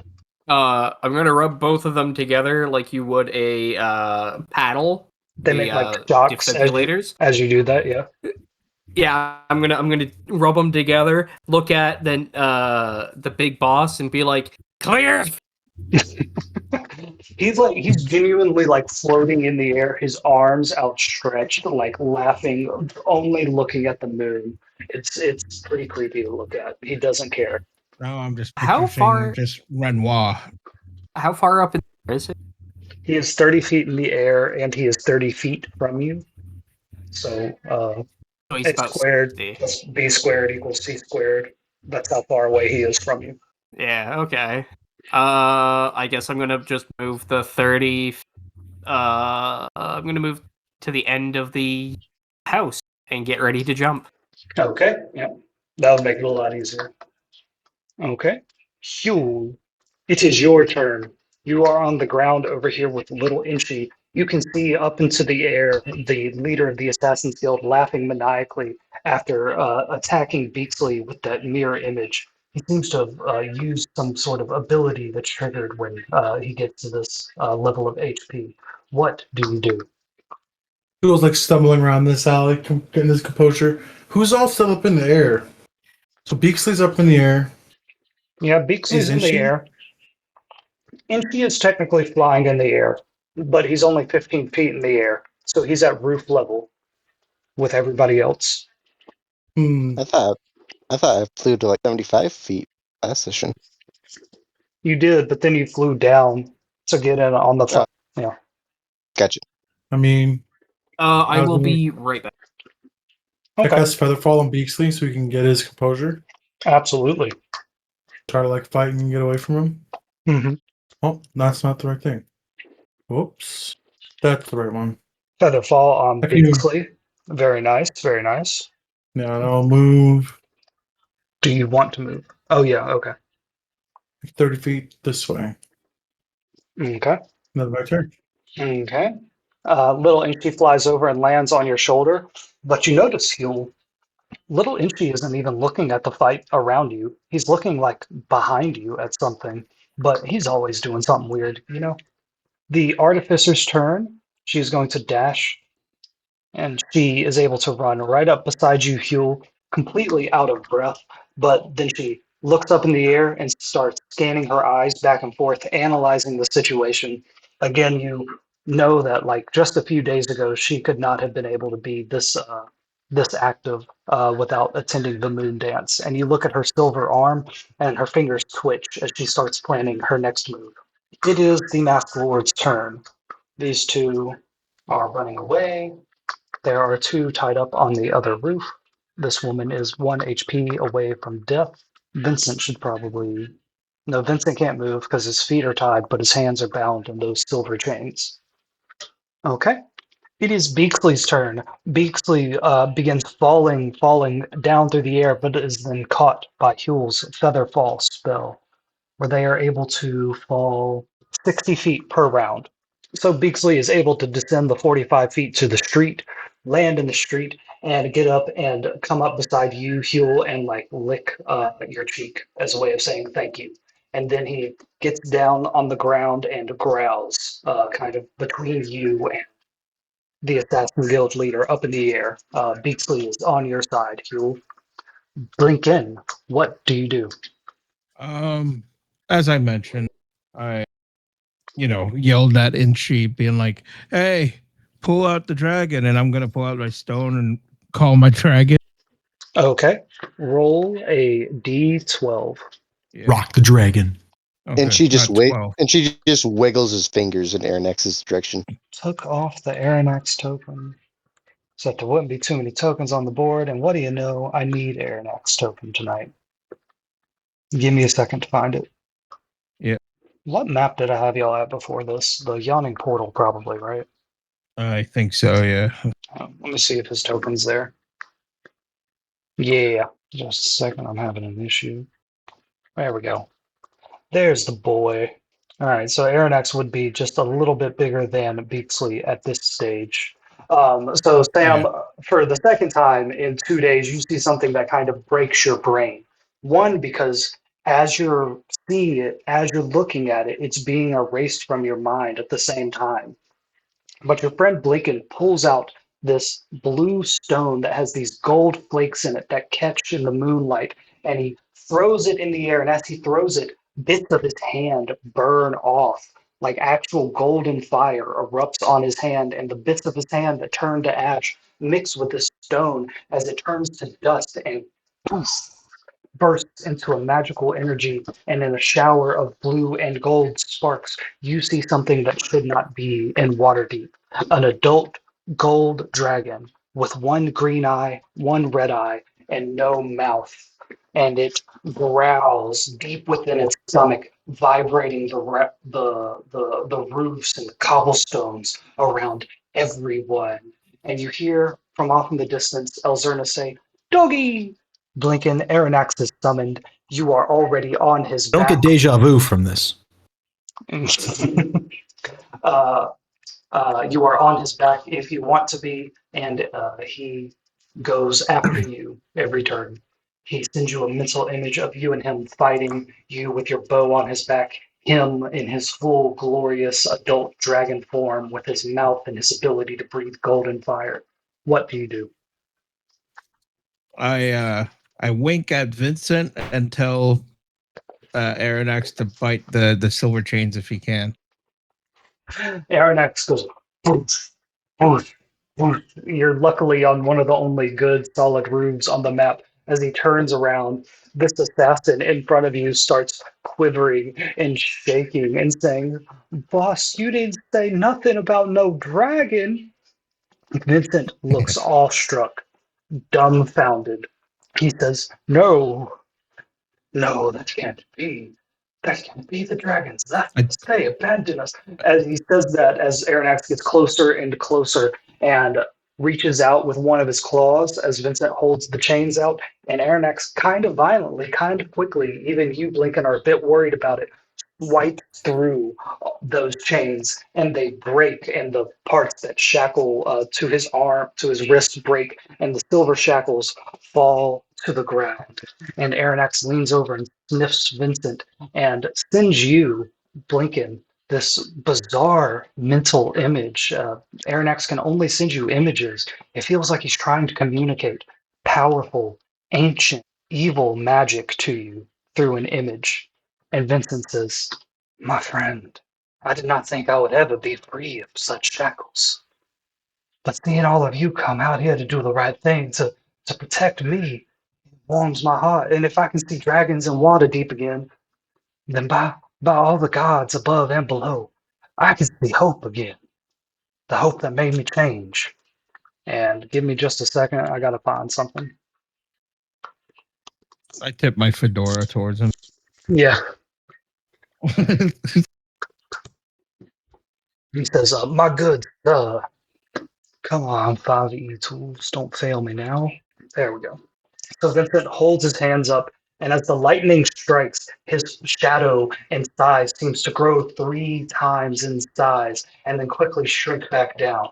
And Vincent reveals his true form.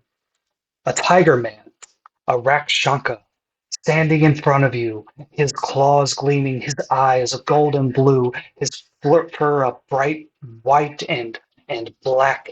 And in his hand he holds a pipe, and he puffs it, and he says, "Blinken, thank you, my good sir." And he runs off towards this assassin who he will attack the very next turn. It's Elzerna's turn, and she says, "Kitty!" And she's going to hold her action Inchi, it's your turn. You are 15 feet in the air. A lot has happened. Beaksley has fallen to the ground. Airnax has been summoned, and Vincent Trench has turned into some kind of tiger man. All right. Is that same guy next to EB trying to attack him? No, actually, you probably need a new screenshot. I'd appreciate it. Coming your way, my man. So I just uploaded the file to the Discord. Catch. So as you can see on that image, you are still floating 15 feet in the air, level with the rest of the roofs around you. On your left side is EB, and then you're standing like in an alleyway, a bit of open air. There's nothing but the cobblestone street beneath you. And then 5 feet to your right is the other roof that has Assassin, Griffin McElroy, Blinken and Aaronax, and Vincent Trench, who has turned into some kind of tiger man. Okay. I'm in flying distance within the assassin, right? Yes. All right. And she his shoulders are kind of slumped because he just tried to pull off this badass fucking Saiyan goblin moment, and it did bumfuck nothing. So I mean, it looked cool as hell, though. Oh, no, you're talking about the And, fire. That did not look cool. My bad. and he's going to raise his hand towards the assassin, and he's trying his best to feel that magic that he made from that bonfire. He's trying to shoot actual flames from his hand, and he focuses real hard. He says, "Fuck this!" And he pulls out his dagger and flies towards the assassin. Incy, as you did that, you could feel the arcana in your mind changing, gripping new power, and then you say, "Ah, fuck that," and you start flying towards them. Yep. All right, you're going towards the main assassin guy, right? The leader of the assassins. I was talking about the assassin next to Aaronax. Okay, all right, yeah. You fly right over Aaronax, your golden dragon friend that Blinken can summon, and you attack this assassin. Yep. Go ahead and roll that attack with your link dagger. I'll be using physical dice. Especially after that bullshit roll 20 just put me through. Oh, this would have Hey. disappeared. It's a 19 plus 3, so that's a 22. Plus 3, that's 22. That hits. All right, and then the damage is 4. 4 damage. All right. And she's just kind of, from the other's point of view, just plummeting through the sky, and he just kind of tackles the assassin guy like knife first. What you do is you fly like right past him, and he moves out of the way. He turns around and goes, "Ha, missed!" And then like a splash appears on his face. All right, yeah. All right. Let me take a 5-minute break. I'm gonna get myself some water. Okay. All right. All right. All right, guys. I'm back. How about all of y'all? Yeah, I'm here. Brax is back. I am the here. Hell yeah. I think Sean's back too. What about Sam? Damn, I'm Sam. gonna call Kirby Renoir. I beat Expedition 33 the other day, so that's why I said Renoir. God, I want to play that so bad. It's a very. Oh, good I game. need to finish it. It's been great. Good game. It looks Yeah, so it's good. very. I would love to get into I thought it was going to be overrated as hell, but no, this is hard. It's fucking well hard. deserved. It's very good. It's amazing. I love Like, it. What game you talking Fucking about? Martin Scorsese, this is cinema. That's fucking that's fucking right. Claire Obscure Expedition 33. It's a very good game. Okay. Yeah. Whenever I get my own place and set up my PlayStation, that'll probably be the game I play after I beat GTA 5. Okay, but everybody's back. So, Inchi, you just went. That means, Sam, it is EB's turn. All right. Well then, what am I gonna do? I'll shoot at the assassin with my bow. Which assassin? The head assassin, the guy I've been targeting. Okay. He is about 30 feet in the air and 30 feet away. Okay. What would that make him? A squared plus B squared equals C squared. That'd have to be like Probably be 660, right? Yeah, like 60. Yeah. So he is 60 feet away from you. All right. And I told my So, trait my teacher I would never need to know that shit. It's Dungeons and Dragons. We always said math. We're never going to need math, Jesus and then Christ, this Dungeons and game Dragons needs a snuck lot of up on math. us. Oh yeah, oh yeah. Have y'all seen those videos from people that are like, I figured out how D&D magic works through math, and I've written up a special guide for how to hack math? Jesus Christ. That's always been like a big thing of applying science to the D&D stuff, like the rules. It's like, okay, well, if this is true and then this rule says this, then what I'm going to do is, and then like people, there's a certain type of player, kind of like Scott, like a power game, like like it's sort of like Buddha. Oh, sorry. Like people who just figure I it got out. I got a 15 for this attack roll. Does that hit him right in his fucking face? No, it would not. He continues just hanging in the air, laughing maniacally. I think that's all I can do. Oh, you can move if you want. You could try to jump the gap and get onto the roof with the dragon and the tiger. I will do that. Oh yeah, Okay. where did the tiger come from? I apologize. I was not. Vincent Trench throughout Distracted. this whole campaign, but really this whole adventure has given some clues that he is not a standard human being, and it was just revealed that he was a Rakshanka, a typically evil creature. Oh, one of those backward hands tiger Yes, people. I was just about to. Yeah, EB, you know what Rashankas are, but yeah, you can hop across the roof if you wish. What should I roll for that? Go ahead, just give me an acrobatics roll. Get above an 8. It's just a little 5-foot gap. I did. 15, you are able to get across. All right. Hell yeah. Oh, I drew up a character portrait. I'll send it to you, Mike. Oh hell yeah. It's Show not. me that. It's not good. It's not. It's more of a joke, but I'll still send it to you. Classic like Sam Crayola art thing. I hope it is. I really hope it is. I want to open this image and I- just see it's a person with a butt for a face. I did. No, it's actually more like Dragon Ball style. Oh hell yeah. Oh, okay. Sam's doing anime now. It's serious. Sam's going to tell you all about Jujutsu Kaisen. He understands it. Yeah. Oh yeah. I know all about all that stuff. Sam knows what a reverse curse technique actually means. Okay. So it's now the assassin's turn. The static slasher is dead. The corrosive man is tied up. He is going to roll a strength check. He needs to beat a 17 to get out. He got a 7, so he is still tied up this turn. The assassin that is right in the middle of all of you that was panicking about the dragon and the tiger man showing up out of nowhere goes, oh gods, help, and turns around and is going to slash at Inchi. Inchi, they got a, what would that be? 14. Does that hit? Armor class, yes. Yes. Okay, so they're going to do 1d6 plus 6 damage to you for a total of 10 damage.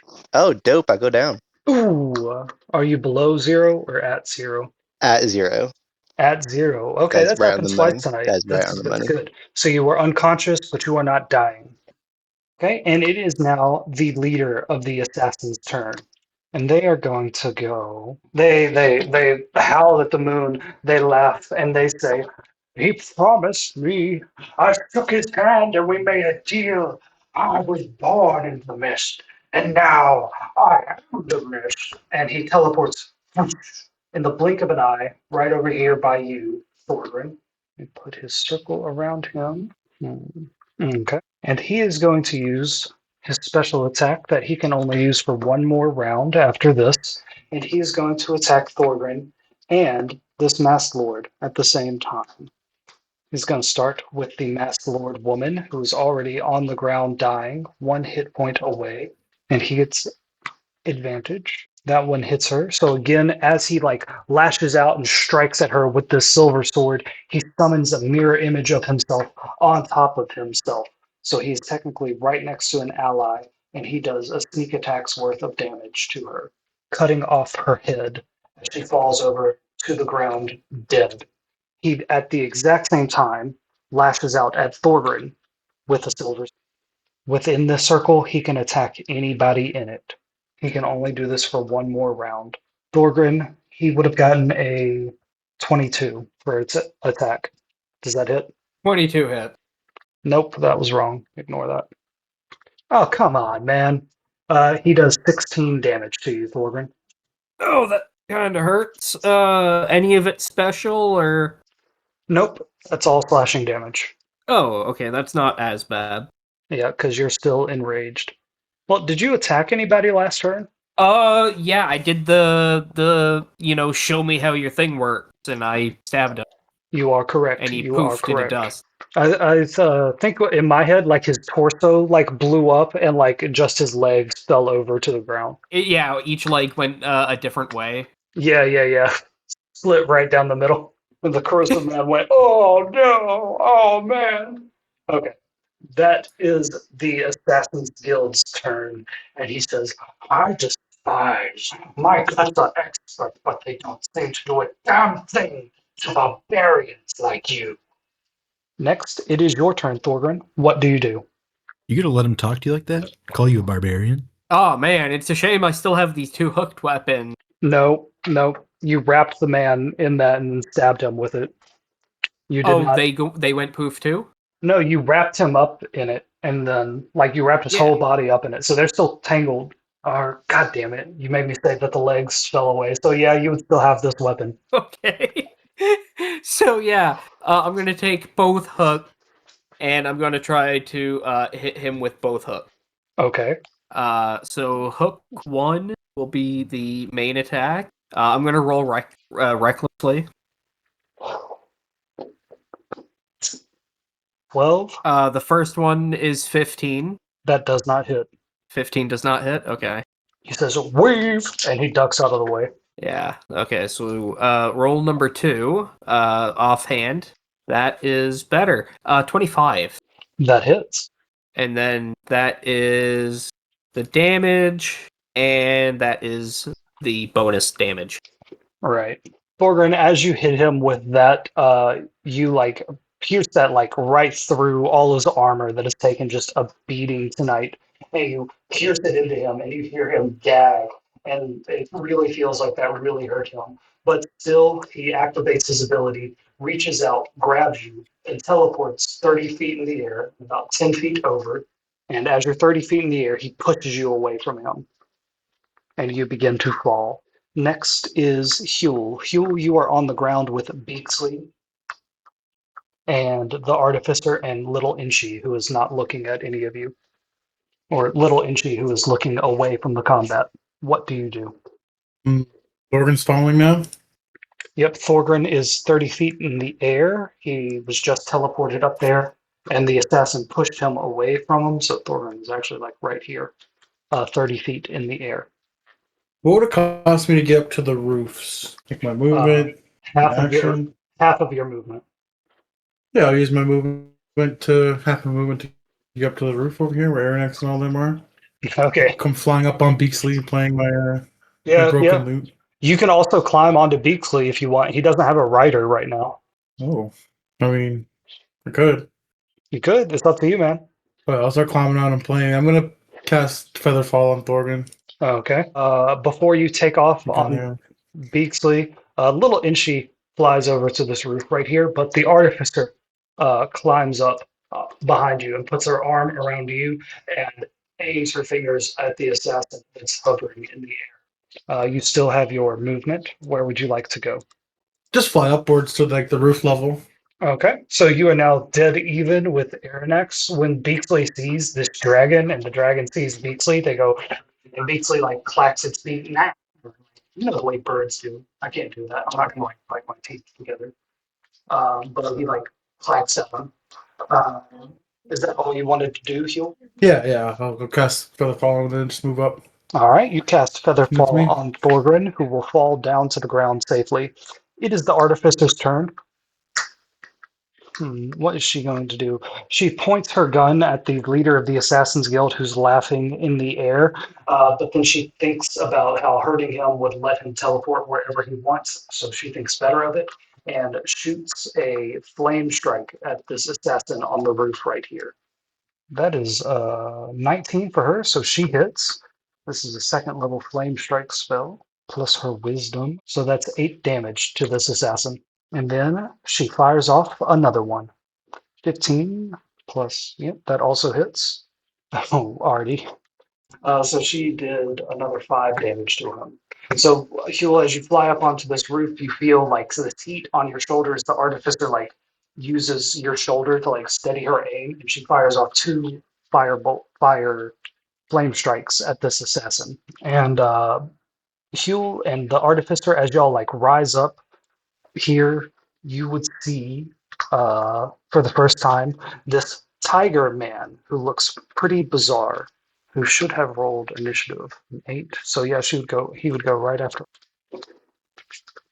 Y'all see this man that looks like a tiger. He's at least 7 feet tall, and he has white fur and these fancy jewels all throughout his blue and gold robes. And he is currently running for this assassin right here. And as he runs forward, he lashes out with his razor fist that EB especially knows is that their hands are inverted. So when Vincent goes to swipe at this assassin, he actually kind of backhands him so that he can attack with his claws the proper way. The backwards man, the backwards man, backwards man. The backwards man. Backwards man. 2d6 plus 5 slashing damage. 9, so 15 or 14 damage to the assassin. But then there's 1d6 of necrotic damage added to that. And even 15 damage against this assassin. You should have taken more damage than that. Okay, there we go. And then Vincent raises his other hand and like kind of backwards swipes at this assassin with his backwards hand. I got a 16, so that one does not hit. All of you feel that cursed necrotic energy come off of Vincent as he attacks this assassin. The Master Lord, who is still alive over here, can't do anything because his arms and legs are bound. It is Beaksley's turn, so Huel, when you're on Beaksley, you can command where he moves to. And if he still has movement left at the end of that, he can attack. What would you like Beaksley to do? I'd give him a fly up towards the assassin. Yeah. Try to attack him again. Actually, I'm going to move Beaksley in the initiative order to go right before you. So we'll wait for his movement until we get to your turn, okay? Since you're riding him. Yeah. Okay. All right, that means Blinken and Aranax, it is your turn. What do you do? All right, I'll tell Aranax to swipe at the assassin I pointed and go food. Yeah, okay. And he goes, You know, obviously roll to attack here. okay. Oh, I forgot to make that assassin teleport. Oh well. Let's see. So where's it? Bite. There it is. So +3. Okay. All right, roll in now. Why are you not showing? It is a 19 total to hit. 19 total. That would hit. Go ahead and roll that damage. All right. So that would be 1d6 plus. Okay. All right. That would be 7 damage. 7 damage towards this assassin. This assassin looks around with fear in his eyes. Griffin on one side, dragon on the other, the tiger on the other. Everything's just going to shit. This assassin tries to teleport 30 feet away. He says, I'm not paid enough for this. Blinken. Yeah, you should probably run. Roll a charisma check. Okay. Damn it. Why not show? It's 18 total for charisma. 18 total. All right. Blinken, this assassin says, you know what, Blinken? You're always right. And they take off their mask and it's Sad Boy McGee and they run off into the night. Jesus Christ. No, it's not really him. That'd be hilarious. It'd be fucking good. This assassin takes off into the night. You know what? Fuck it. We haven't seen Sad Boy McGee for a while. Yeah, that actually happened. That would be hilarious. He tosses his assassin mask into the ground and takes off his displacer beast silk robe and throws it to the ground and says, I don't need it no more. And he runs off into the night. And she, half down on the ground, he raised out a hand and says, my gooner. And he collapses again. He goes, I'm still saluting you, sir. Jesus Christ. Blinken, you still have your turn. What would you like to do? I'm gonna get close to Enchi and for one, I'm gonna search through his goddamn body since he hasn't used a goddamn snow salt, the ghost salt. and grab that. And 2, I'm gonna. You're coming to help. Oh, okay, yeah. Just take that. I'm gonna give him the fucking potion that I got, the greater healing potion. You're gonna like pour it in his mouth as like an action. Yeah. Okay, Yeah. all I'll right, do yeah. that. One hand grabbing the ghost salt, the other hand pouring a potion. I said use this. I like to think that he just took. I like to think that he just took the time to snack my salt first, and then he decided to save me. He grabbed it and he started main walking hand- away, and then he went, "Oh wait." Yeah. There we go. Let me see. What was the greater? Is it 2d4 plus 4? I don't remember. I think it's 2d6. Let's look. Oh, sorry. It's 4d4 plus 4. Okay. Hell yeah. Inchy, roll 4d4. There you go. Roll that 4d4 plus 4. Unless you want me to do it. I don't know. I think. It's gotta work. Yeah, there we go. Yeah, there you go. All right. 13. Hell yeah, son. 13. There you go. Thank you, As he Blinky. gets up, I'll like wave at him and says, "I told you the salt." And I put the salt in my pocket. You saw the fire thing. I got that covered. Uh-huh. I guess. And then that ends my turn because I wanted to pick him up and grab the salt. Okay. It's now Elzerna's turn. She has one spell left. I want it to be a good one. She is going to hold her action again, but she is going to. You can always hit someone with her magical loot. So she moves about right here. Okay, Inchi, it is your turn. From where you are on the roof, you like look up and you see Aranex, you see Beaksley, you see EB, Blinken, Griffin, McElroy, who should have a turn, and you see this giant white tiger creature. What do you do, Sean? If you're saying something, I can't hear you. I just realized that. That's my bad. So, and she says, oh, salt. Yeah, I'll assault them. And she flies to this tiger guy, and he's going to place a hand on his fur and cast fear. Oh, okay.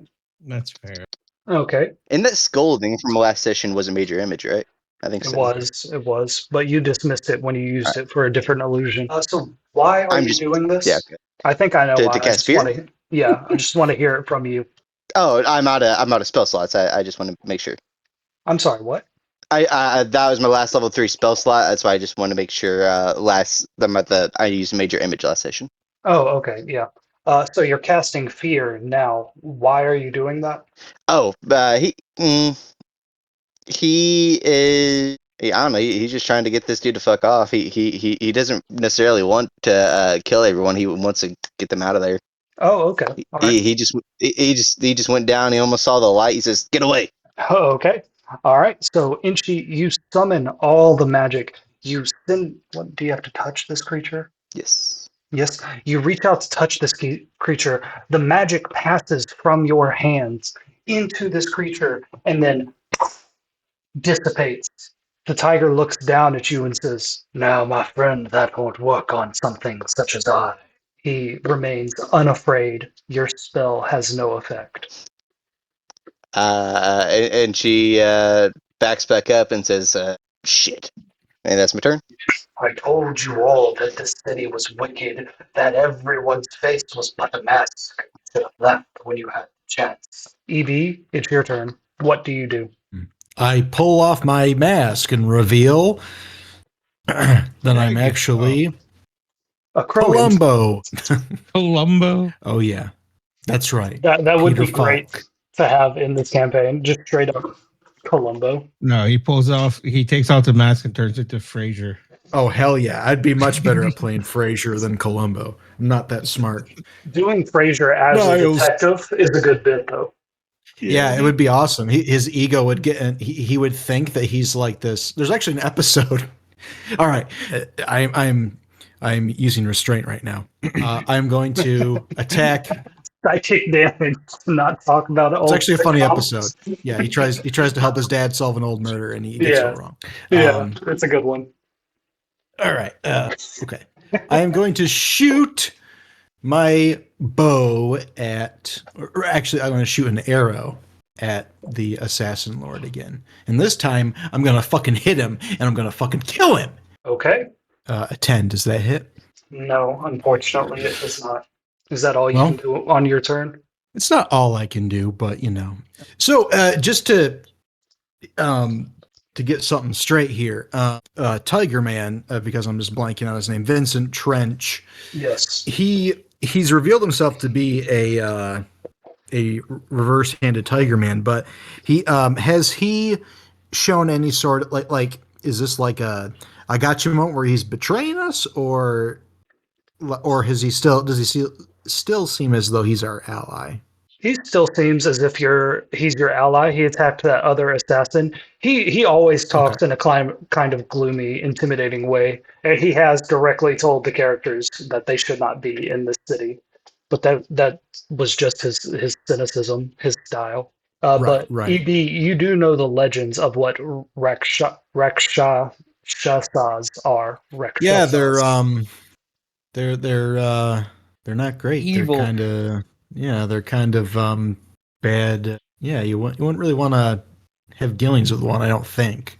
Yeah. Unlike demons or devils that hail from the abyss or nine hells, Rakshasas originate from the material plane.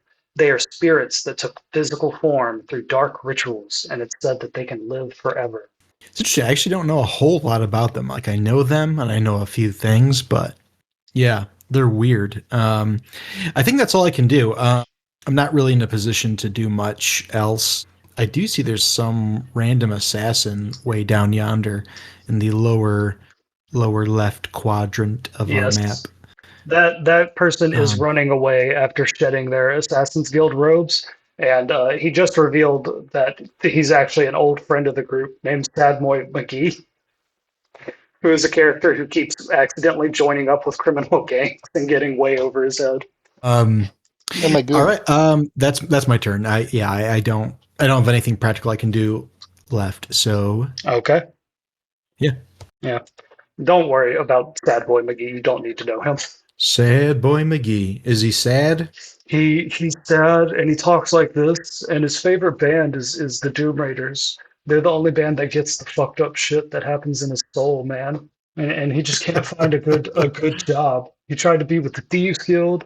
Then he tried to be a bodyguard for these people that were setting him up to take the fall for an assassination. And now he's somehow joined up with the Assassin's Guild. Okay, it is the assassin's turn. The corrosive man is going to try to break out of his ties, and he got a natural 20. So he breaks. Oh, fuck him. He breaks loose. No longer. This game is rigged. You're fucking rigging it. This is bullshit. My last flipped the name table. is actually Roll20. Roll20 can suck my.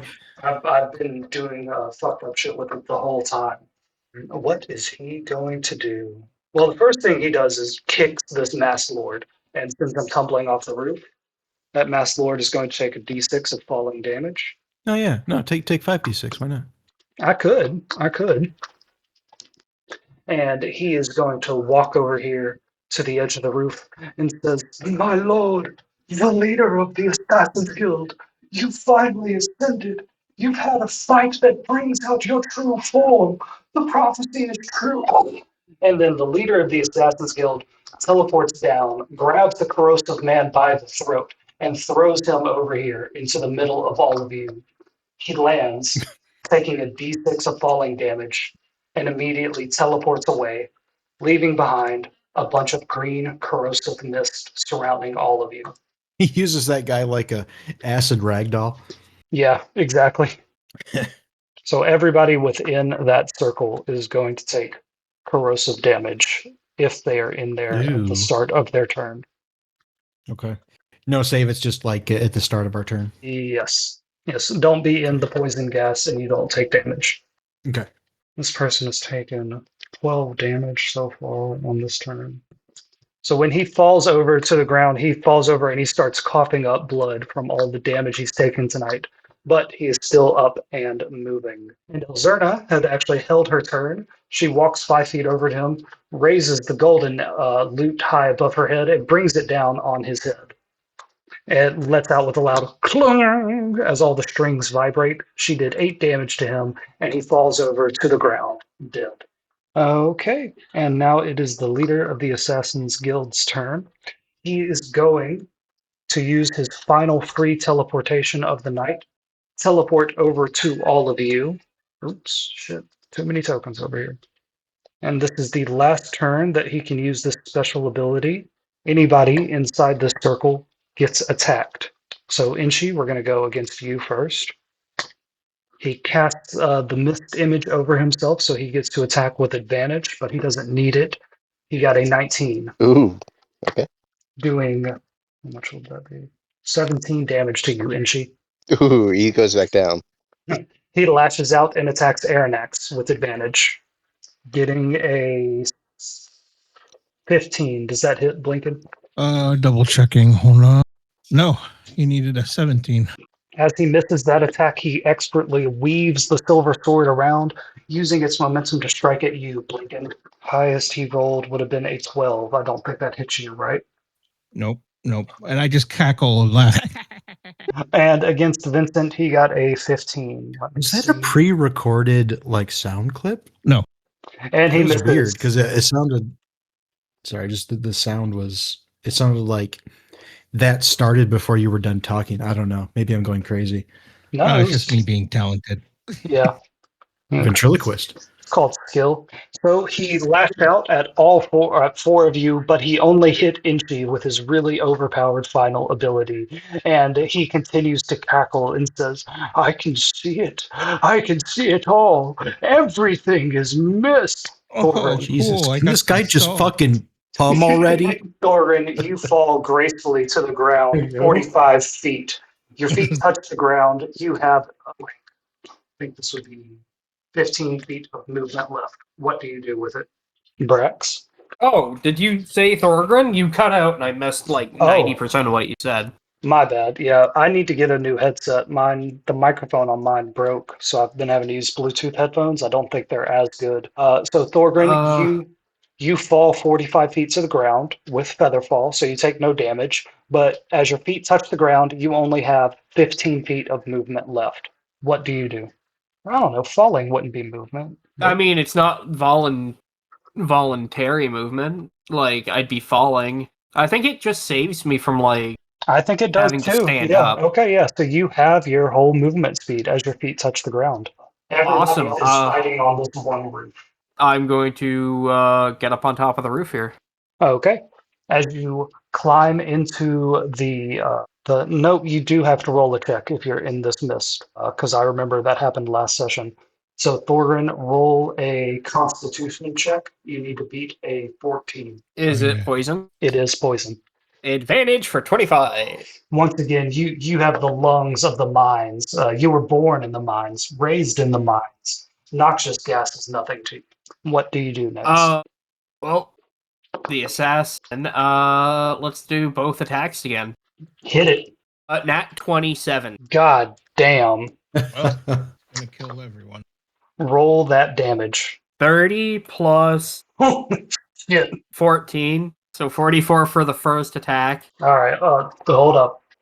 As he tops out at 190 damage, he leans back. He begins laughing maniacally. He says, "You fools, you cannot kill the mist!" And then you land that attack on him, Thorin, and he goes, his mask comes off, and he just throws up blood into the air. And time seems to hang in the air as the lightning strikes and the rain crashes down. A griffin on one side, a dragon on the other, a rakshasa on the other side. He is in the fight of his life. He is dying a warrior's death. And as he dies, as that blood in the air turns to mist, his fingers turn to mist, his hair turns to mist. Everything around him begins turning into mist. And he realizes that all of this mist is touching all of you. He says, "But I won't be going to the hells alone." Everybody, you have one reaction to try to do something about his final misting attack. I'll go first. Okay. I look at him while he's trying to be all cool, and I'm like, "You insult me," and I pour salt on him. Blinken, as you pour this salt on him, it hits him and it just passes through him like sea foam. He just begins to break down, solidify. The mist turns to dust, and it all falls down on the ground. And the leader of the Assassin's Guild just turns into dust and disappears. Dead. What an Firm. insult to injury. I was gonna ask, how big is the cloud? Because like Thorgrim's got a pretty good set of lungs. I was gonna see if I could just inhale all of it. I mean, Thorgrim, all of your friends are standing in this noxious fumes, and you do still have an action left. You can try to suck it all in. Yeah. Let's. I'm inhaling as much of this noxious gas to get away from, to get it away from everybody. Raw strength check. Strength of your lung. The one muscle you can't work out. You need to roll a 14 to get all of this. 21. Okay. Thorgrim, you take 8 Make poison Eric- damage, but I assume that's halved because of your dwarven resistance. Do I get resistance on poison damage, or is it just advantage against save? Sure. I think it is just advantage. Advantage and resistance. Okay. Yeah. So for sucking all of that in, you take 4 poison damage, and that hazard. Aranex rolled a fart. You guys want to hit? Okay, all right. Holy shit. A lot happens now. So, everybody, all the players, roll a perception check. Okay. Everybody's tokens are all fucked up in different sizes. I hate it. That caco was devious. No, that's just Brax. All right, I'm gonna move some I tokens didn't around roll here. good. I only rolled like a 12. Smash I roll rolled another another- nat 20. I just rolled another net 20. Fuck Send me you. your mod you have that you get the nat 20s, man. No, it's mine. That's fair. I'm just uninstalling. Yeah, I'm with you. Fuck this game. Okay, so as y'all are rolling that, Elzerna climbs up onto the roof and goes, we got them all. And she's holding her golden lute that has a little bit of blood on it, and she dismisses the summon, and it goes back to the astral plane. Thorgrim, with that natural 20, you notice something familiar, sitting exactly where the assassin disappeared. It is a small coin with a skull on it. A skull coin. You know someone in this city who collects these coins. Do you do anything? Every time I go near a damn soul coin, he comes in and taunts. It's horse shit. Hey, Rakshasha, you want that soul coin? You glance over at Vincent the Rakshasha, and you notice that he isn't moving. And you look at the rain around you. None of it is moving either. And suddenly, there's a man standing there with little Inchy the Raven sitting on his shoulder. This man is a human with slicked back hair and a fancy mustache and a nice pressed suit with a little kerchief around his neck. And he says, "Oh, hello, all my friends. It has been quite a few days. It's been too long. I love seeing all of you. Anyway, this person failed me. You know how that goes. His soul turns into a coin, and I'm here to collect." He bends down and he picks it up and he says, "Inshi, good to see you again, buddy. And my friends who I just made deals with, Thorgrim, Huel, and Blinken, and you, Annabeth." And he leans over and he waves at the artificer. He says, "How's that new silver arm working out for you?" And she says, Dr. Avi, what are you doing here? Actually, darling, the adults have to talk." And he snaps his fingers and she freezes too. And Sam, this strange man appeared and started taunting all of your friends, and he walks directly over to you and bends down so that your eyes are level with his. And he says, "I don't think I've met you before. I'm pretty good with faces. I think I would remember your face. Actually, no, I'm bad at faces. That was a horrible thing to say. Who are you?" The name's EB. I'm a new recruit to this party. Really? You're in on it with them? Have they talked about splitting the prize with you? Prize. I'm unaccustomed to this. term that you seem to bring up. Oh, he says, "Oh, of course, of course. They never let the new guy in on the big plans. Hey, EB, if these guys ever let you down, come and find me. I'll pick you right back up." He says to the rest of you, "You guys shouldn't be worried about assassins guilds. You should be worried about getting to the vault and getting me my 60%. Except for you, Inchi, you little stubborn holdout." And he snaps his fingers and disappears, and everyone goes back to moving. What do y'all do? Does everyone in this city know how to just disappear at will? Am I missing something? Yes, witness me, and I'm gonna disappear. And she is shamed for being knocked down twice just goes invisible. I look at Vincent and I make Aranex disappear into the stone. Stares at all of you and says, "It seems, my friends, as if my wicked past has caught up with me again. I wanted to live but a humble life here in this city, help those who I could." And the artificer steps off Beasley onto the roof and says, Rakshasas are not allowed in Waterdeep. Think you've been hiding this from us the whole time?" And he says, "Yes, yes, I have. And frankly, I've been doing a better job of protecting the innocents than you. So don't speak to me in such a way." And the artificer raises her silver arm and begins charging up an attack that uses some kind of radiant damage. I'm gonna close my eyes. After That's Aranex it. disappears, and then I'm gonna be like, no, no, no. Hold on a second.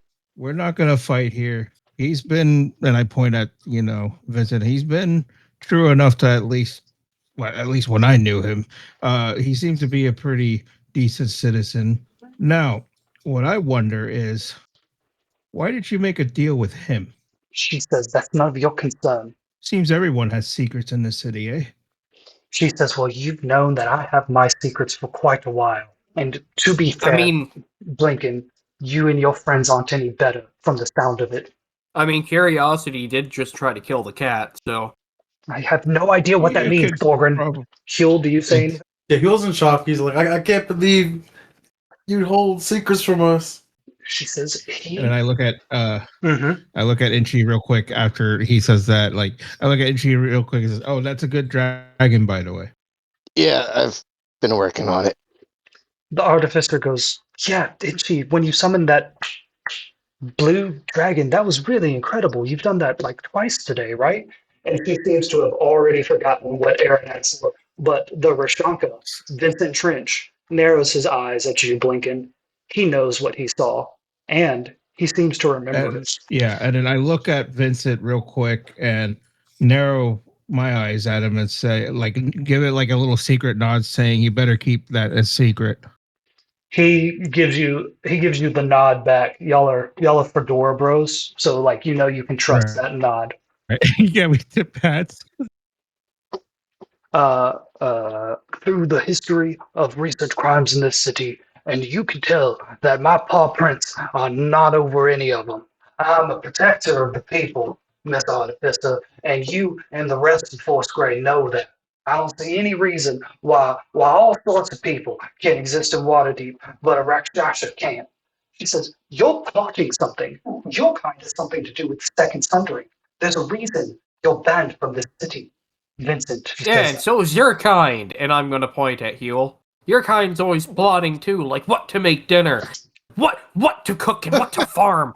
You guys have it too good sometimes, and that's bullshit. Damn halflings. Morgan, I'm going through emotional trauma right now, okay? I've just been lied to, alright? It's not like we ever lie to anybody or do sneaky stuff. Thorgren? No, I'm an angel. Yeah, he's a pretty good angel, all right. Exactly. Angel Who of would lie death. to us? Yeah. I can Elzerna think of a couple old people. standing there and says, "My name's Stacy." You are Stacy. I think we'll just call you Elzerna for now so they don't. No, call her Stacy in front of the City Watch. Exactly. Don't call her by her real name in front of them. Yeah, what the fuck? Yeah, it's not like we're wanted for killing a fucking. Vincent steps forward and says, "Miss Artificer, I am one of the only people that smell the wickedness of the Assassin's Guild and made an effort to stop them while you were dancing at galas. So if you could kindly point that radiant weapon away from me." And the artificer lowers her weapon and says, Vincent, I'll be keeping my eyes on you. And she says, Griffin, come on, we need to get back to Blackstaff Tower and write up a report. And she turns around to all of you, and then she stops at Huel, looking at you, and says, Huel, keep an eye on him. And her and Griffin McElroy get on Beaksley and ride away into the night. Hugo goes to say something, but like he opens up his mouth and the guitar string's gonna break on his lute. He's gonna be even more sad. Vincent, I think, would take a moment. He would take a deep breath and he would go back to his human form. You see that he is surrounded in a dark light that somehow hurts your eyes to look at, and it envelops him, and he shrinks in size a little bit, and he goes back to being Vincent Trench, the human detective. Do any of y'all say anything to him? I'll go up to him and I guess say, the well, Tucker nickname fits. yes, Says, yeah, that was a bit on the nose, if I do say so myself. exactly. I want to insight check. Go ahead. 7. A 17, you look him in his eyes and you don't even know how you could ever trust him again, keeping something like that from you. But you look at his eyes. I mean, I never trusted to begin with. You look at him and you don't see anything overwhelmingly evil or with the desire to murder. And you have never seen him do anything but help people, especially people that pay him. Yeah, he's playing the long con. I guarantee. He says, look, I'm not going to pretend like I had a perfect past, but I decided to get away from some really bad business I had gotten myself into. And I came to Waterdeep and I adopted this new disguise, and I used my heightened abilities to make some money, helping people out. And over time, I grew to really like those people, some of them at least. I saw that the things I had seen throughout all the planes, none of them compared to the evil that's in this city. And so I decided to stick around and help out. And over time, I've gotten my claws bloody. I ain't by the book myself, but I have done everything I can to protect the innocents, to fill in where the law can't, to do the things that Open Lord Silverhand or Open Lord Elect Growlhound, the arms dealer, would never do. Trying to do right by the little guy. I'm sure all of you know that about me. Blinken will look at him and just kind of nod, and he'll say something like, I know, honestly, I think, I mean, if anything, but every time I walk past you, interact with you anyways, it didn't seem like you're a fucking shadowy, shady figure anyway. So you're just a PI trying to help people out. I get that, at least from what I've seen. He says, I do my best to get by and help those who also do their best to get by. And maybe one day I can make up for the things that I did before. And Elzerna walks up next to him, the noble that y'all took from her devil-worshipping noble family, the noble who just wants to be a musician. She walks up to Vincent and says, we don't always turn out to be the things we were born into. We have to make our own path. And he says, yes, Miss Castellaneta, I'm aware of our similarities. Do y'all have anything else to say to Vincent? I knew he was a no good liar. Couldn't even tell us the truth about who he was. He says, Told you he's no good. of course, for your help tonight, I'd be happy to offer you my services free of charge for one time. He says, and I will make sure that Lady Naira pays you everything that I agreed to pay you at the gala for helping me protect the mass lords that we were able to save. Minute, group talk. Everyone get over here, huddle. Sure. Why? Where's the old person at? I'm gonna grab you by the neck of your shirt, pull you over. Okay, so here's what I'm thinking. Now that we know he's he's a cat, we are going to use that as blackmail to get him to work for us. Definitely. You wish to blackmail one of our closest allies? She says, Elzerna says, Thorgrin, sometimes when you're friends with people, they do favors for you. You don't have to intimidate or beat it out of Hold that thought. Uh-huh. Yeah, I would say, hold that thought real quick to the party. Oh. I yell at Vincent, how old are you? Because, my friend, I've walked this plane for about 2,000 years now. I look back at Thorgrin. Yeah, you're not talking. Yeah, that explains it. That explains a So- lot, actually. Is that what? Wait, Huel. Every time you say "please stop punching me," I'll do what you say. You're being sincere and not fucking with me. Yes. Oh, It is noteworthy that such a creature is actually not our enemy and trying to kill us or ensnare us in some sort of evil spell. I mean, counter argument. Tiger pelts are worth, a good platinum. I think Okay. good, like couple gold. Okay. Just food for thought. Just something to keep with you. Yeah, if everyone happened to agree on it, it'd be a group decision though. That said, I left my skinning back at the I bar. think we need valuable allies and resources if we're going to continue operating in this city. I totally agree. I suggest we plan our targets carefully and not just hop Yeah. at the first opportunity. Yeah, no, don't look at every old person as the target. All right, there, Thorben. Okay, I didn't even know he was that old. You can procure tiger skin rugs from many establishments in the city. Well, I mean, I just had one walk up to us, and, it's not every day, a giant pelt shows up. Did you say I said- that wait, you what? were indebted to an illithid? Yeah, what's this about, Inchy? Oh, yeah. Oh, that was says- someone else. Okay, it seems like you guys are talking about your business now. I'm gonna go about my business. I'll look out for you. You look out for me, and I won't tell anybody that you guys have a secret dragon. Okay? Yeah. I'll tip my hat.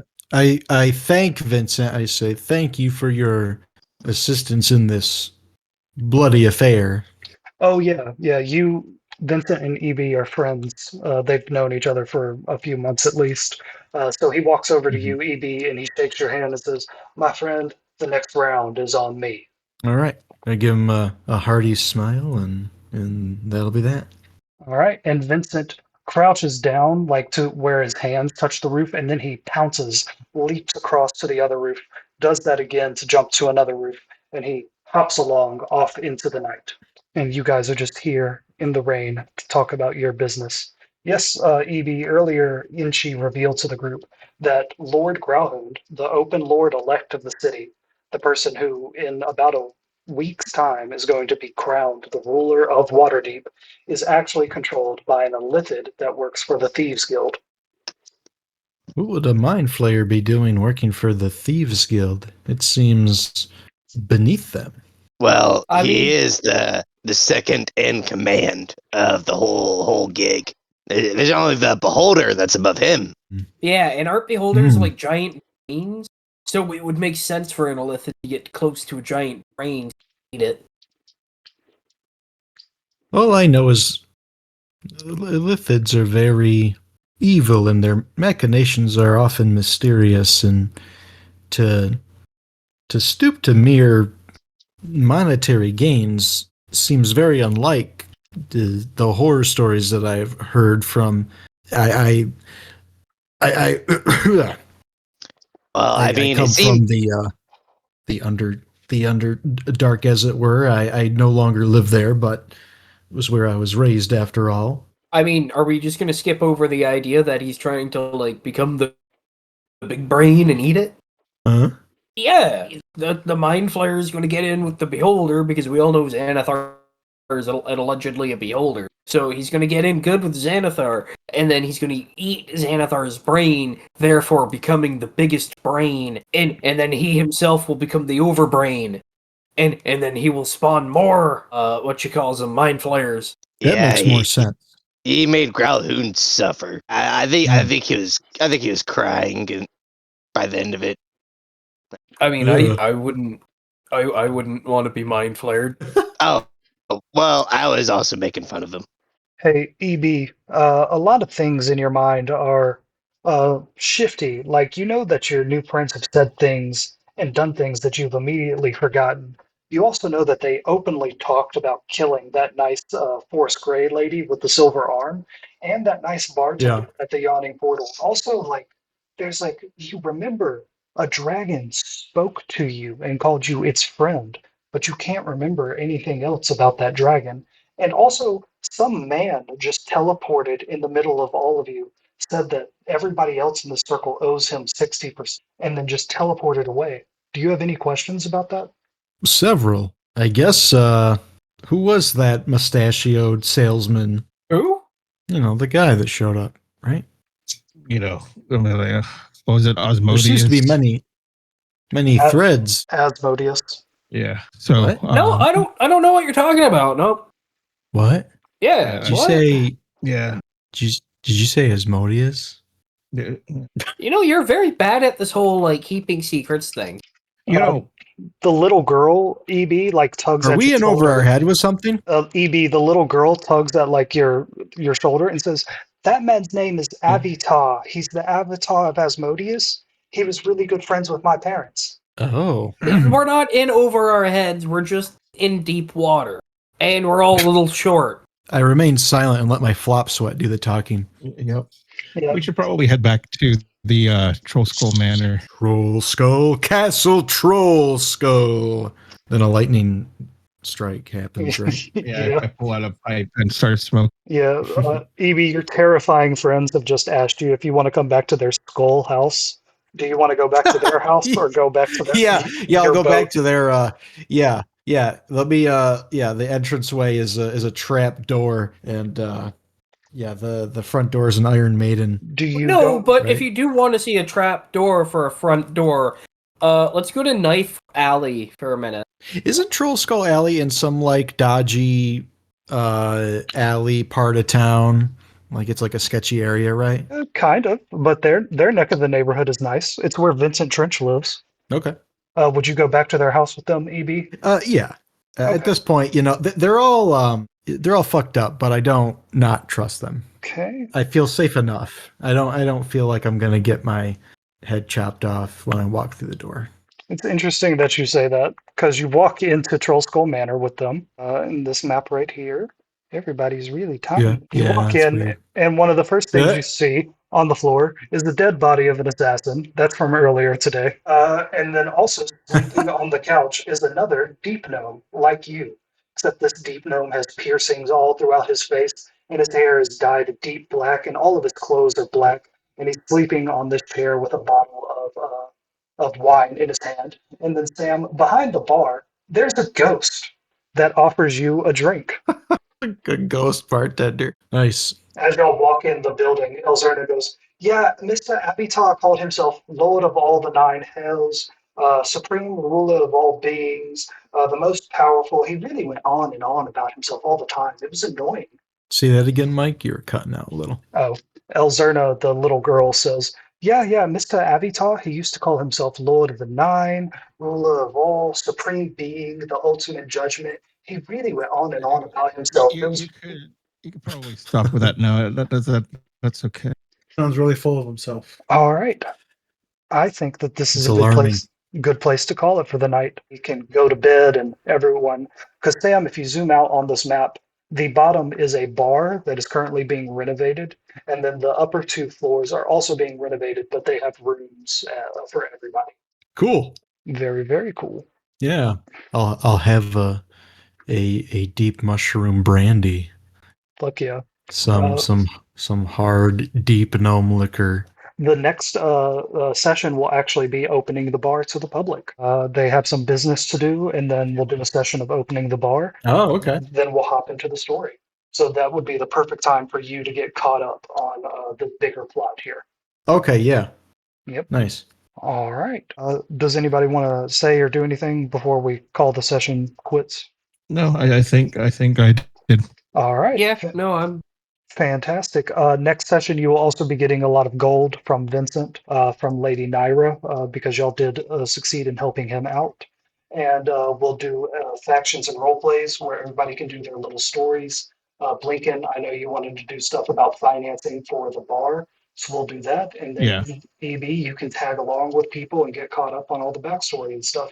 Inchi will go to see his family probably. Probably. Cool. And I'm going to change the order of stories. So I said the next story was going to be Lord Grauhoon's inauguration. We're going to do the Mhm. Artificer and the Doom Raiders trial first, and then we'll do Lord Grauhoon's inauguration. Alrighty. They'll have to catch you up on who the Doom Raiders are. and why they're going to trial. Yeah, eventually I'll tell. They're a Lincoln will bunch of tell, Evie about backstabbing the dragon. assholes. Is it like a rival party or something? Yeah, that's a group of evil bards. Oh yeah, is it the one with the band? Yeah, the band that is My Chemical Romance. Great, they're Yeah, my pretty favorite much. characters. This character here, the one asleep on the couch, it's like their bassist. Oh, bye. All right, guys, that was a fun session. I had a lot of fun doing that assassin stuff. And Yeah, that was cool. tonight was Yeah. fun. I was getting loud with it. My roommate had to tell me to quiet down. Yeah, it's fun. Yeah, Getting all rowdy, getting all Yeah. loud. getting rowdy with it.